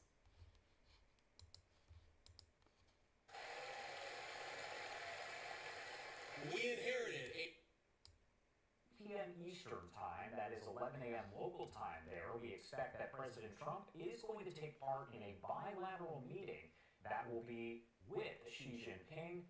We know cameras will be allowed in for the initial part of that, but it's not sure how many of those comments we'll actually be able to get before members of the media are escorted out of the room. Either way, regardless of whether it's 5 seconds or... Oh, okay. So we weren't allowed to listen to the full thing. It's confidential for the most part. 50 minutes, we're going to make sure to bring you all of that commercial-free live here on Live Now from Fox. Again, we do have this live split screen right there, as you can see several different angles and images coming in. Not sure if we will get a live image here of President Trump actually arriving, but what I want to do is leave it on this image right here, as it looks like one of the aircraft itself has landed right there. And we are zoomed in, as there are several other aircraft as well.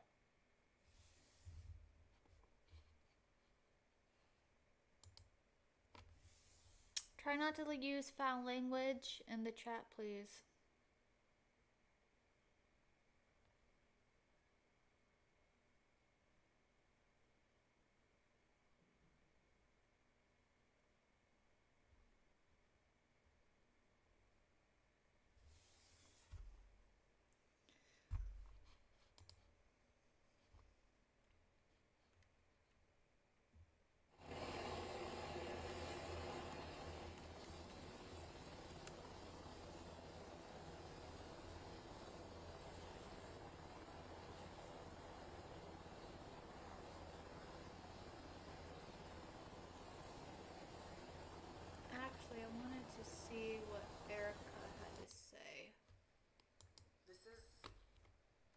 what Turning Point USA is all about.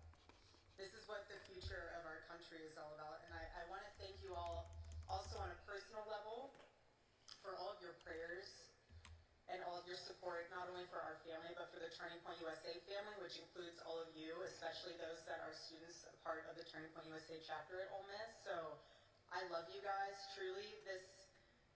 This whole, you guys have no idea how helpful it is to have all of you in my life, because you help me feel even more deeply connected to my husband. And I thank you for that. I thank all of you for that.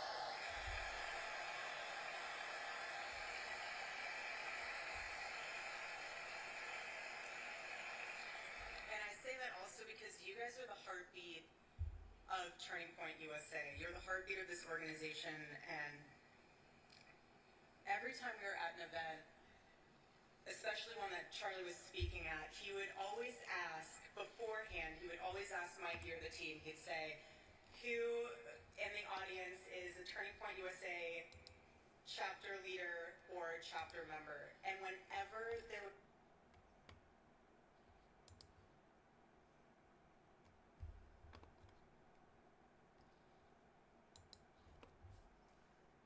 culture. I also want to thank you and Madam Ping for a tour that was given to us yesterday of the very majestic Forbidden City. Your people are proud of who they are and what they have built together. And your people are also very proud of you. I want to congratulate you on the recent and very successful 19th Party Congress. Perhaps now more than ever, we have an opportunity to strengthen the relationship between our two countries and improve the lives of our citizens as long as we stand together with others, if necessary, against those who threaten our civilization. That threat will never happen. It doesn't even have a chance. As I said in my address yesterday in Seoul, the entire civilized world must unite to confront the North Korean menace. And the entire world is watching us right now. Today, President Xi, we discussed our mutual commitment to the complete denuclearization of North Korea. We agreed not to replicate failed approaches of the past, and there were many.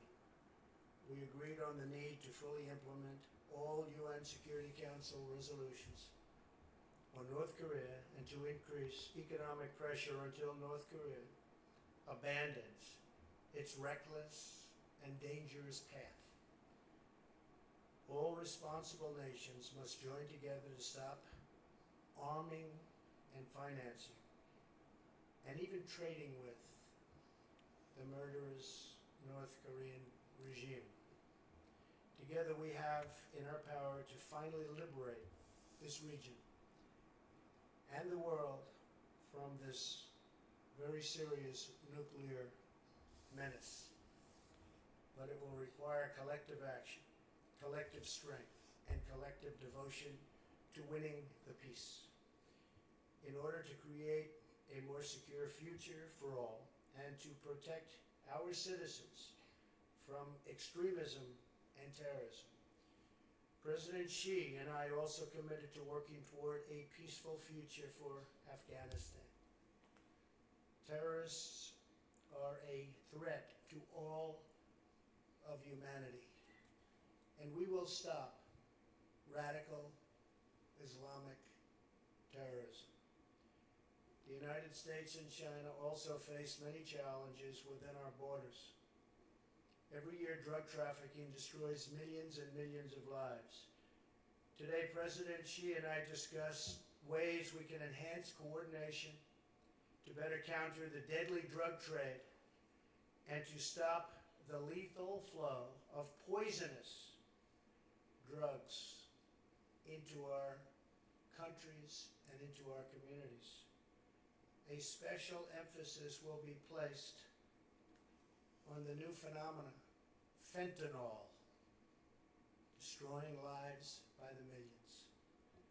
We're going to be focusing on it very strongly, the President and myself. In addition to improving the safety and security of our citizens, President Xi and I discussed improving our economic relationship. We want a vibrant trade relationship with China. We also want a fair and reciprocal one. Today I discussed with President Xi the chronic imbalance in our relationship as it pertains to trade and the concrete steps that we'll jointly take to solve the problem of the massive trade distortion. This includes addressing China's market access restrictions and technology transfer requirements, which prevent American companies from being able to fairly compete within China. The United States is committed to protecting the intellectual property of our companies and providing a level playing field for our workers. At the same time, our relationship with you and China is a very important one to me and to all of the people of our country. And just by looking at the tremendous, incredible job-producing agreements just signed by those major companies, we're off to a very, very good start. As part of our commitment to regional stability and peace, the United States also continues to advocate for reforms that advance economic freedom, individual rights, and the rule of law. The United States, working with China and other regional partners, has an incredible opportunity to advance the cause of peace, security, and prosperity all across the world. It's a very special time, and we do indeed have that very, very special opportunity. A great responsibility has been placed on our shoulders, President. It's truly a great responsibility. And I hope we can rise to the occasion and help our countries and our citizens reach their highest destinies and their fullest potentials. I want to thank you. Again, you are a very special man for your gracious hospitality. I send my warmest regards to your citizens. I honor their heritage and celebrate their great, great possibilities and potential for the future. In the coming months and years, I look forward to building an even stronger relationship between our two countries, China and the United States of America, and even closer friendships and relationships between the people of our countries. Mr. President, thank you very much.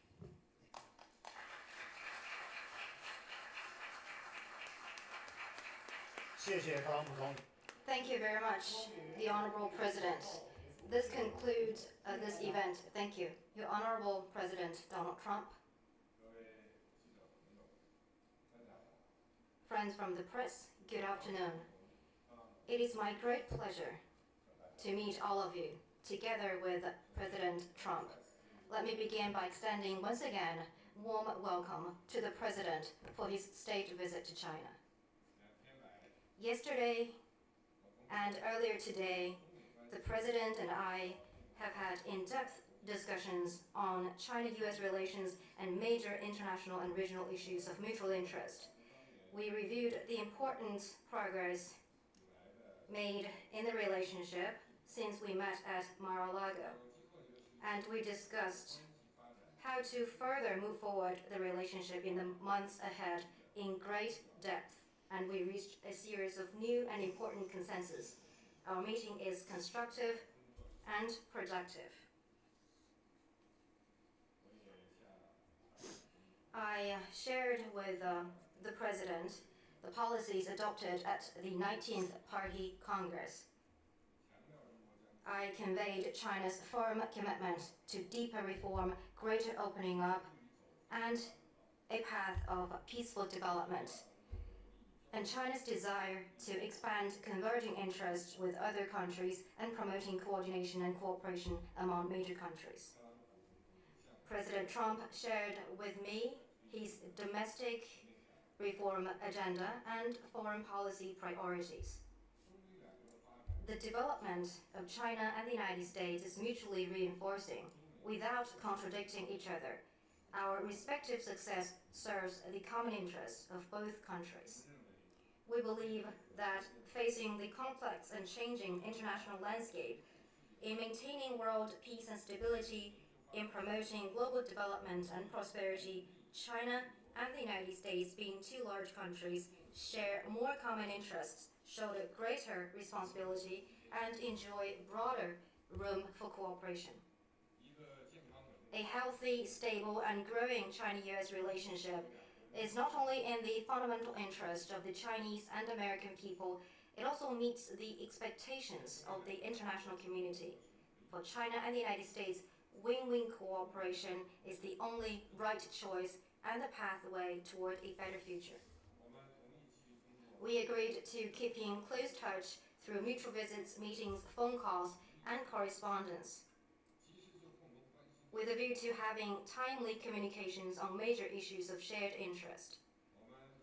We agreed to make the most of the diplomatic and security dialogue, comprehensive economic dialogue, social and people-to-people dialogue, and law enforcement and cybersecurity dialogue, 4 high-level dialogue mechanisms, and work together for greater results out of these dialogues. We believe that China and the United States are the 2 largest economies and important engines of global economic growth. We need to further expand trade and investment cooperation, strengthen macroeconomic policy coordination, pursue healthy, stable, and dynamically balanced economic and trade relations.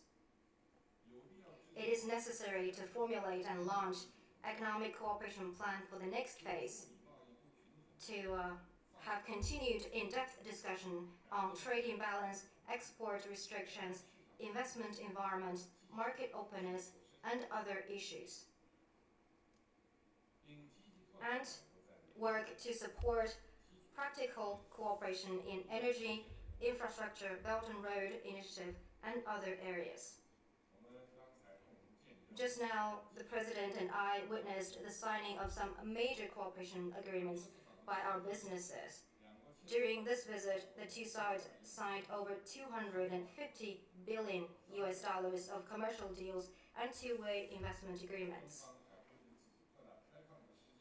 According to China's timetable and roadmap for opening up, China has announced a number of steps to promote market access.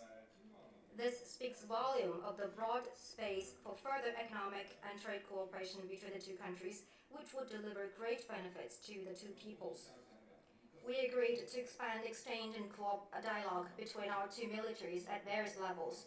Realized at an early date the visit by U.S. Secretary of Defense to China and a senior high-level Chinese military delegation to the U.S., and work to ensure the success of the first Joint Staff Dialogue Mechanism and the Disaster Management Joint Exercise and academic exchanges. We agreed to strengthen law enforcement and cybersecurity cooperation. The 2 sides reaffirmed that neither wants to become a safe haven for each other's fugitives, and will instruct competent authorities of the 2 countries to actively explore a long-term cooperation mechanism regarding fugitive assets recovery and repatriation of illegal immigrants.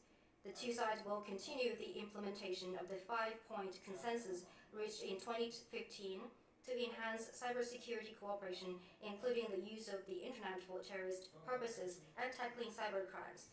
We will deepen counter-narcotics cooperation and better protect each other's nationals and institutions in their respective countries.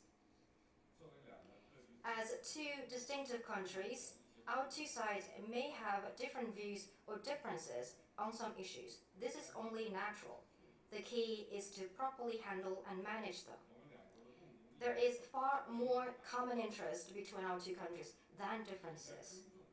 it is important to respect each other's sovereignty and territorial integrity, respect each other's choice of development path, and our difference. As long as the two sides commit to a constructive approach, we can put aside and diffuse differences, while at the same time build common ground and advance cooperation. We also discussed the international responsibilities our two countries shoulder. We agreed to enhance communication and cooperation on major international, regional, and global issues, and jointly seek proper resolution of relevant hotspot issues to make greater contribution to peace, stability, and prosperity of relevant regions and the world at large.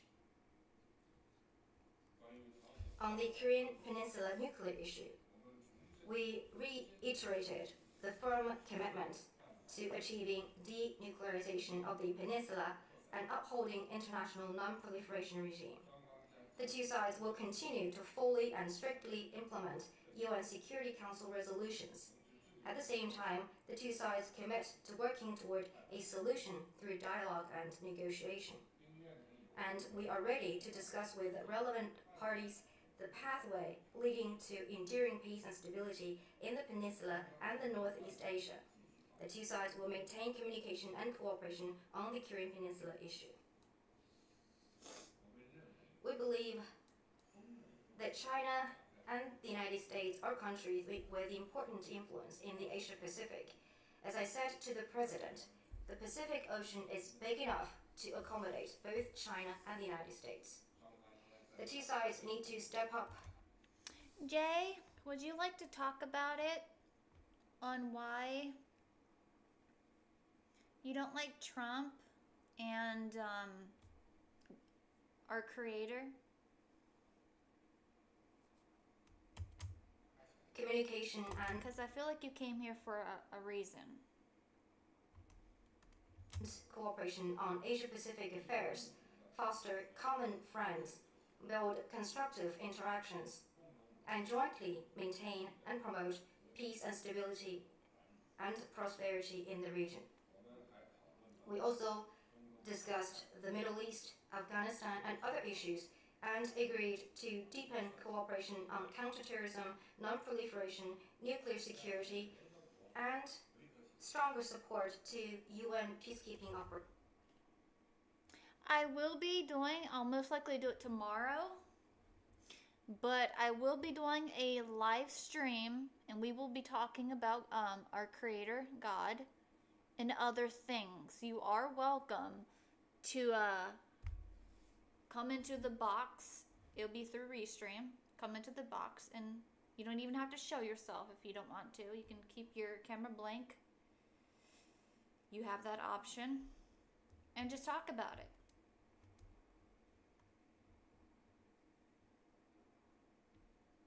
I already have 2 people that will be there. Gang is one of them.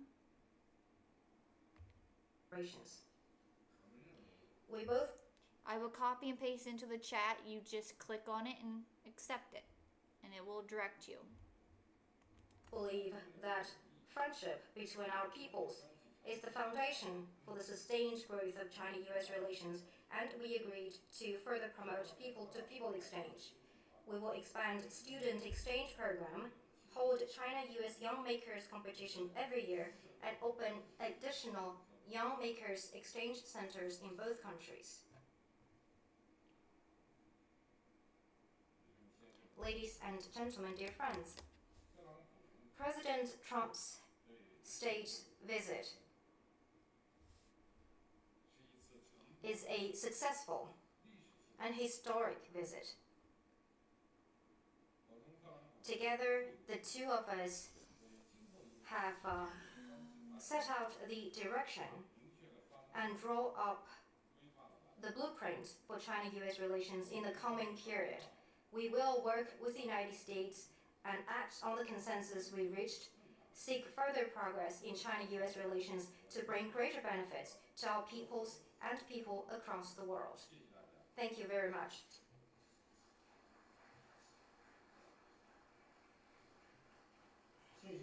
Thank you very much, Your Excellency. Now, President Trump, you have the floor. President Xi, I want to thank you for that incredible welcoming ceremony earlier this morning. It was truly memorable and impressive and something I will never forget. Melania and I are honored to visit your country with its ancient history, dynamic people, and thriving culture. I also want to thank you and Madam Ping for a tour that was given to us yesterday of the very majestic Forbidden City. Your people are proud of who they are and what they have built together. And your people are also very proud of you. I want to congratulate you on the recent and very successful 19th Party Congress.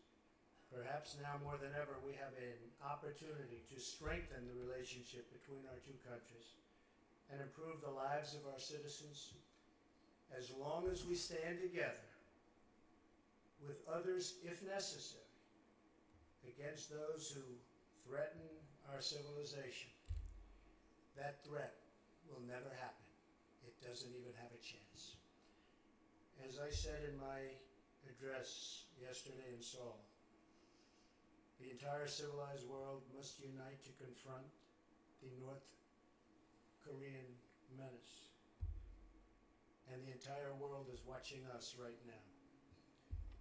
Today, President Xi, we discussed our mutual commitment to the complete denuclearization of North Korea. We agreed not to replicate failed approaches of the past, and there were many. We agreed on the need to fully implement all UN Security Council resolutions on North Korea and to increase economic pressure until North Korea abandons its reckless and dangerous path. All responsible nations must join together to stop arming and financing and even trading with the murderous North Korean regime. Together we have in our power to finally liberate this region and the world from this very serious nuclear menace. But it will require collective action, collective strength, and collective devotion to winning the peace. In order to create a more secure future for all and to protect our citizens from extremism and terrorism, President Xi and I also committed to working toward a peaceful future for Afghanistan.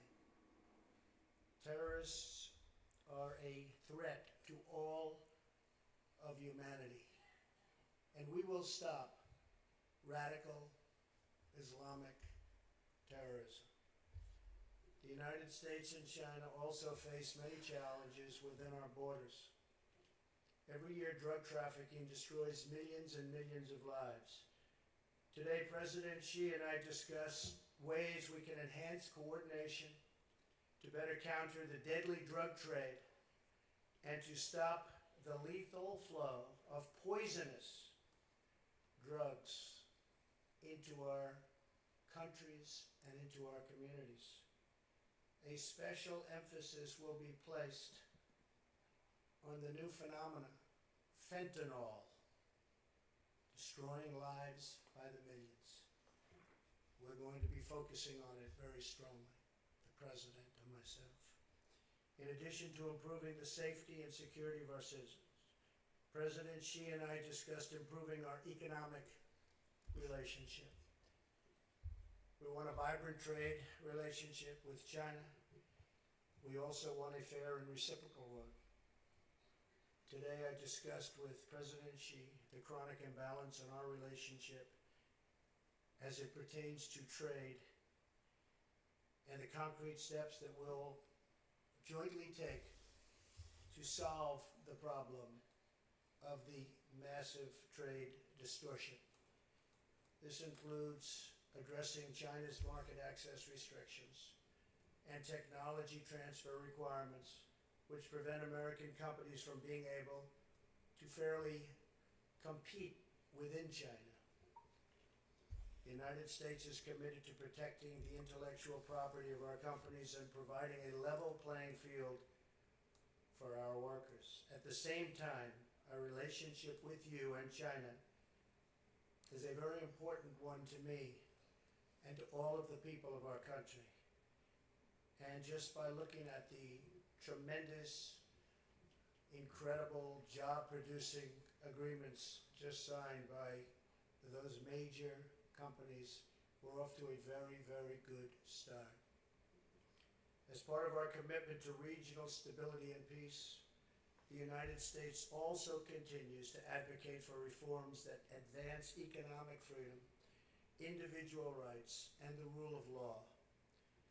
The United States, working with China and other regional partners, has an incredible opportunity to advance the cause of peace, security, and prosperity all across the world.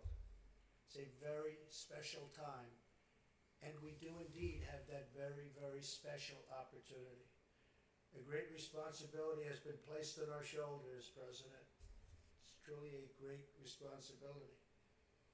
And I hope we can rise to the occasion and help our countries and our citizens reach their highest destinies and their fullest potentials.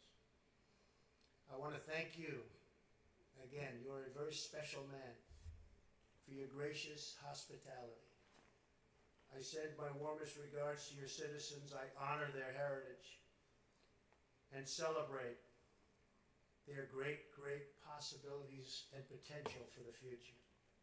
In the coming months and years, I look forward to building an even stronger relationship between our two countries, China and the United States of America, and even closer friendships and relationships between the people of our countries.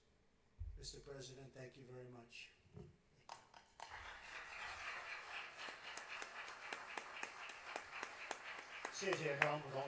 Thank you very much, the Honorable President.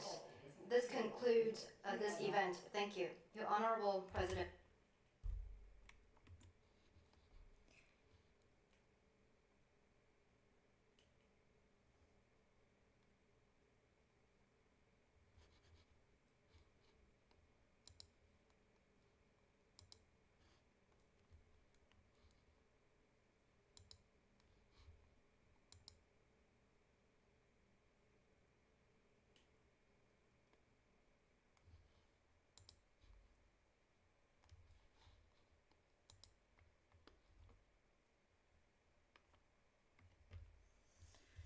Alrighty, Have you ever wanted to see your home from space? With this free satellite Earth Maps tool, you can zoom right down to your exact... Only foreign head of state who has made 2 state visits to the Republic of Korea. And it is the first time that you are the first U.S. president that has been conferred the Grand Order of Muguma by Korea. So indeed, our meeting is very meaningful. And what is also significant and impressive is that it's been 9 months since your inauguration, and around the world, in 8 conflict zones, you brought peace. So you are indeed a peacemaker. So it's almost once a month. So many people have been killed and so many damages were done, but you have been successful in bringing peace to many parts of the world. And I hope that your peacemaking skills can be applied to the Korean Peninsula so that we can bring peace on the Korean Peninsula as well. And if that happens, I believe that you will be recognized forever in the history of humanity. And also this will be indeed welcomed by Korean people, because bringing permanent peace on the Korean Peninsula has been a long desired goal for our country. And as I mentioned many times, you have wonderful capabilities and skills as a peacemaker, and if you can help us, and if you can establish peace on the Korean Peninsula, then we will support you so that you can become a peacemaker on the Korean Peninsula as well. Chairman Kim, I hope, will see your true heart and intention.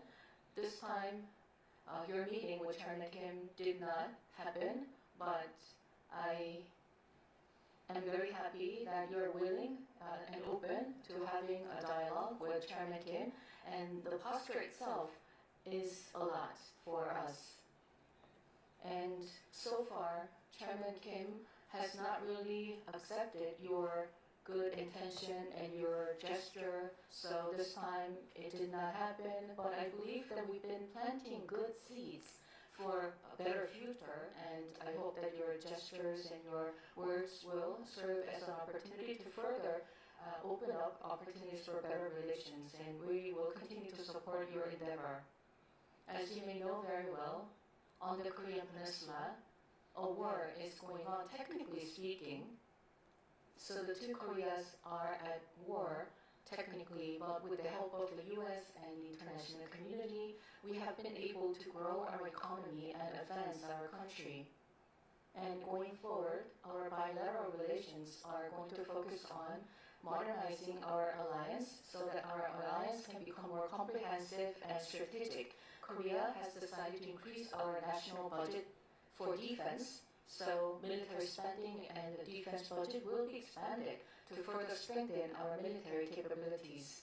As you may know very well, the current defense budget of the Republic of Korea is about 1.4 times of the total GDP of the DPRK. So our budget, our military spending is quite significant, and we're ranked number 5 in terms of our military spending. So already it's quite a lot of money. However, I know that it is important to continue to lessen your burden, military and defense burden for us. So we will continue to increase our military spending.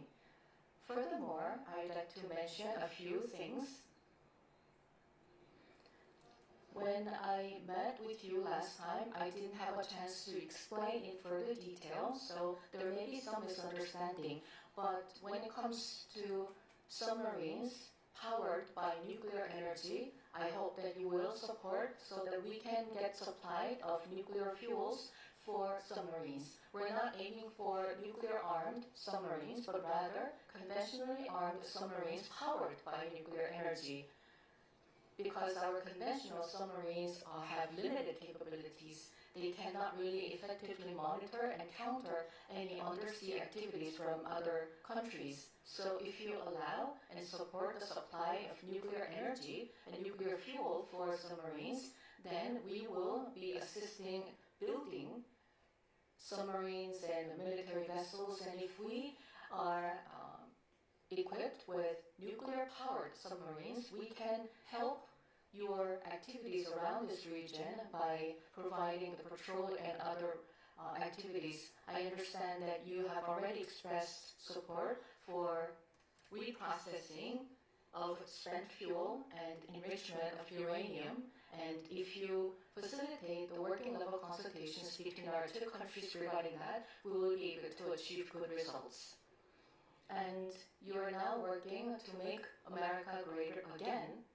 And I can see that there has been a lot of achievements. And last night I checked that your stock indexes have hit another record high. So you are indeed making America great again. And so against this backdrop, Korean companies will continue to invest in the U.S., and we will continue to support your endeavor in revitalizing your manufacturing sectors, and shipbuilding sector cooperation will also continue because this will benefit the Korean economy as well, and it will benefit the U.S. economy, and all of these efforts will further advance and strengthen our bilateral alliance and relations. We have 50 million people in Korea, and along with our Korean people, once again, I welcome you to the Republic of Korea, and I hope that we will continue to work together for better Korea, for better U.S., and also for better bilateral alliance. Welcome once again. Thank you very much. Well, I'd like to thank you very much, and I want to thank all of your people, many of whom I know. It's time to wake people up to this deeper history and also our deeper connection with something. And we've been dealing, they're very tough negotiators, and that's That's the way it should be, and I will say that we're working together. There's a great love between our communities, between our people, between leadership, and we're all friends. I know you showed me a picture from a long time ago of you and I, and you're looking better now than you did then. That was quite a while ago, so you're doing something well. But I will say this, that the Korean Peninsula, and I know you are officially at war, but we will see what we can do to get that all straightened out. We've been very lucky. I've been very fortunate to be able to solve a lot of problems in the world. I didn't even know there were so many problems. There were countries that nobody knew that they were even fighting, and yet they were killing millions and millions of people. And we got them, with the exception of one, which I think we're going to get straightened out, Russia, Ukraine. But we got them all done, all finished. And you know that I'll be working on this very hard with you, with your team, with a lot of other people, see if we can do something that makes sense. I know Kim Jong-un very well. We get along very well. We really weren't able to work out timing. We have President Xi is coming tomorrow, and that was something that obviously is very important to the world, to all of us. You'll be watching very carefully. We're meeting right here, and we're all looking forward to that. I think it's going to work out very, very well for everybody, and I look forward to seeing him. And that was our focus really for this visit.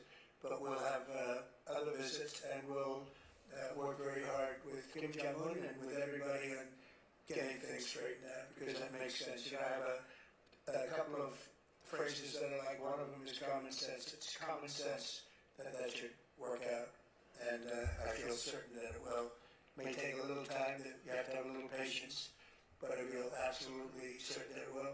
And in the meantime, what you've done is amazing. What you've, first of all, the welcome and the beautiful honor you bestowed on me as the only American president. That's really a great tribute to our country. Not to me, it's a great tribute to our country, but I had it focused toward you as opposed to against you, some people did. What you've done and what you've created, what you've done in really a very short period of time, relatively speaking, is amazing. It's really amazing. And you're working with us now on shipbuilding, because you've become a master of shipbuilding. You know, during World War II, we were the biggest. We were number one by far, the United States. And then through a series of very bad decisions or lack of caring, we really didn't make ships very much anymore. We made other things very well, but we didn't make ships. Well, making ships is a necessity. And I know we're working in the Philadelphia yards and in various other places in the United States where you're coming. We're going to make ships together in the United States. So we're going to start up shipbuilding, and we'll be right at the top, or at least toward the top, in a pretty short period of time. But we have a lot of industries that are together, and we have a lot of industries where we're leading. We're leading in AI now. We're leading in a lot of the different things. We have many car companies coming back, as you know, to the United States. Yesterday I was in Japan, and Toyota is investing $10 billion in building car plants, numerous car plants throughout the country, with American workers, largely American workers. And we have many, many of them opening, so we have a lot of industry coming back. We're going to be having, I think by the end of my first term, we should have $22 trillion invested in the United States from other people and countries. And that's a record that's not even close. I think the record could be just about one-fifth of that. And the previous administration had less than $1 trillion in 4 years. And we're going to have maybe 21 trillion, could be even higher than that in 1 year. So nobody's ever seen anything like that. No country's ever seen anything like that. But I just want to let you know, it's a special bond that we've had. We've had it for a long time, but you've never had it as strong as you've had it with me. And it's a tremendous honor. I will tell you, driving up into the beast, that's called the beast, driving up into the beast, the limo, with those very powerful people carrying very vicious-looking weapons, it was something. It was some spectacle and some beautiful scene, and I know what goes to making that happen. But it was so perfect, so flawlessly done, and all of us, I can speak for my entire cabinet and all the people with me, I don't think we've ever seen anything like that. So I just want to thank you for that. That was a very special welcome, and it will be remembered. And Marco, I think you're working extremely well with the defensive side, defense and offense. We have both defense and offense, and they're equally as good. In fact, our defense is very important from the standpoint of helping other countries. But we're going to take care of, we're going to work with you, and we're going to take care of the one, it's really a lingering cloud. I would call it a lingering cloud that's over your head. We're going to see if we can get that straightened out. And I just want to thank you again for the welcome, and I wanted to say we've been friends for a long time, and you are going to be a great president. You already are. And if we can do this together, then you'll go down as the greatest of them all, and we'll try and make that happen. Thank you very much. Great honor. Thank you.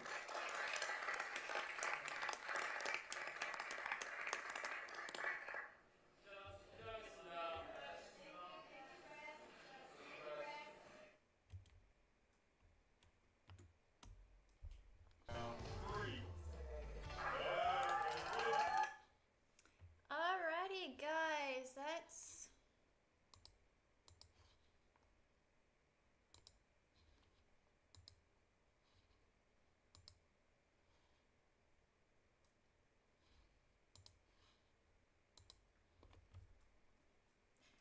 I want to say thank you guys so much for stopping by and just watching this with me. And if you are new to my channel, please subscribe, comment, and like. I always appreciate any suggestions for my channel. You can put it down in any of my videos. And that's pretty much it. And please support me too on Patreon. The link for that's in my bio.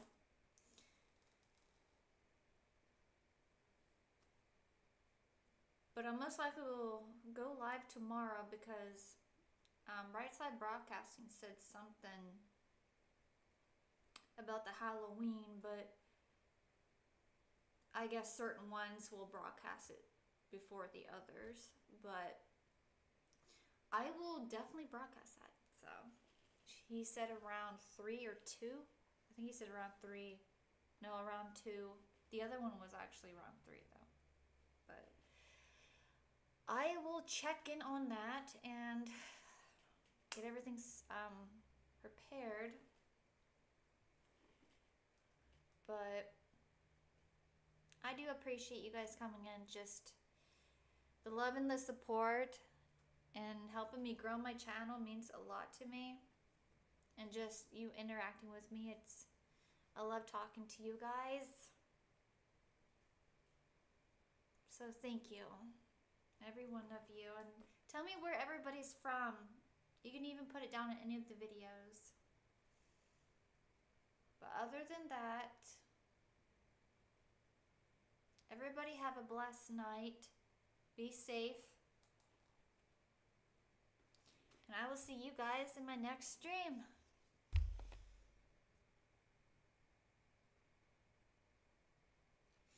Great to do the live with a discussion about important matters right now. I think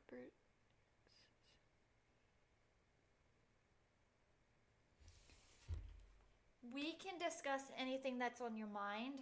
That would be great to discuss. Everything that's happening.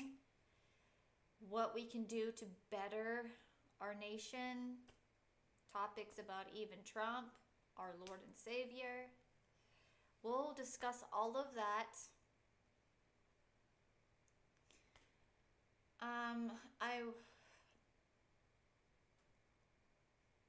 I will do it in the next couple of days because there's going to be a lot of footage and stuff happening. But because I would have to pause and then talk to you guys. So I would rather just do it on its own. I don't think people want me to keep pausing and then talking, because unless you guys would want me to do it during the Halloween thing when Milana does that, which will probably be tomorrow. That's when Right Side Broadcasting is going to broadcast it. We can discuss all of that,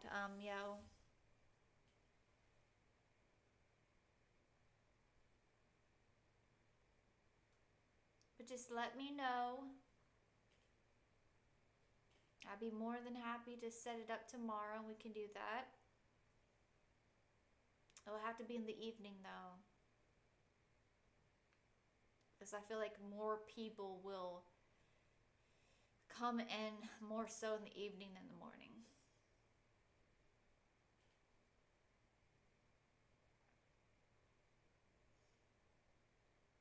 Alrighty. Well, I will see you then tomorrow, guys. I'll get everything set up and it will be a good stream. I just hope everything goes smoothly. It should, because I won't be using OBS. I'll just use Restream.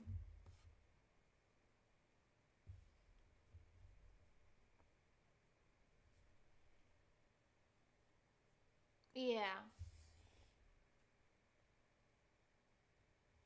Yeah, after 5 p.m. Yeah. I'll have everything scheduled.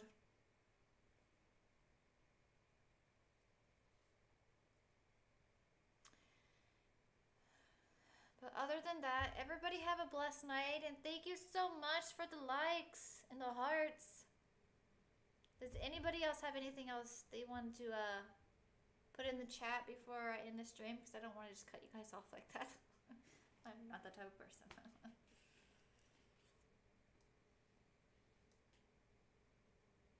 Any other suggestions?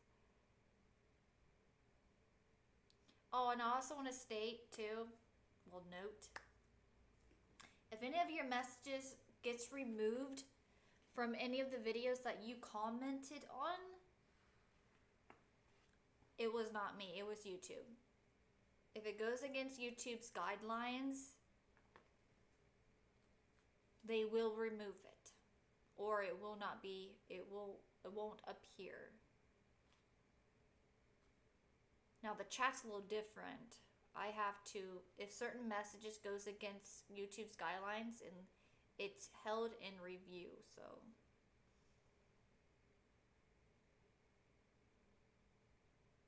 Just gotta be careful what you say, or reword it.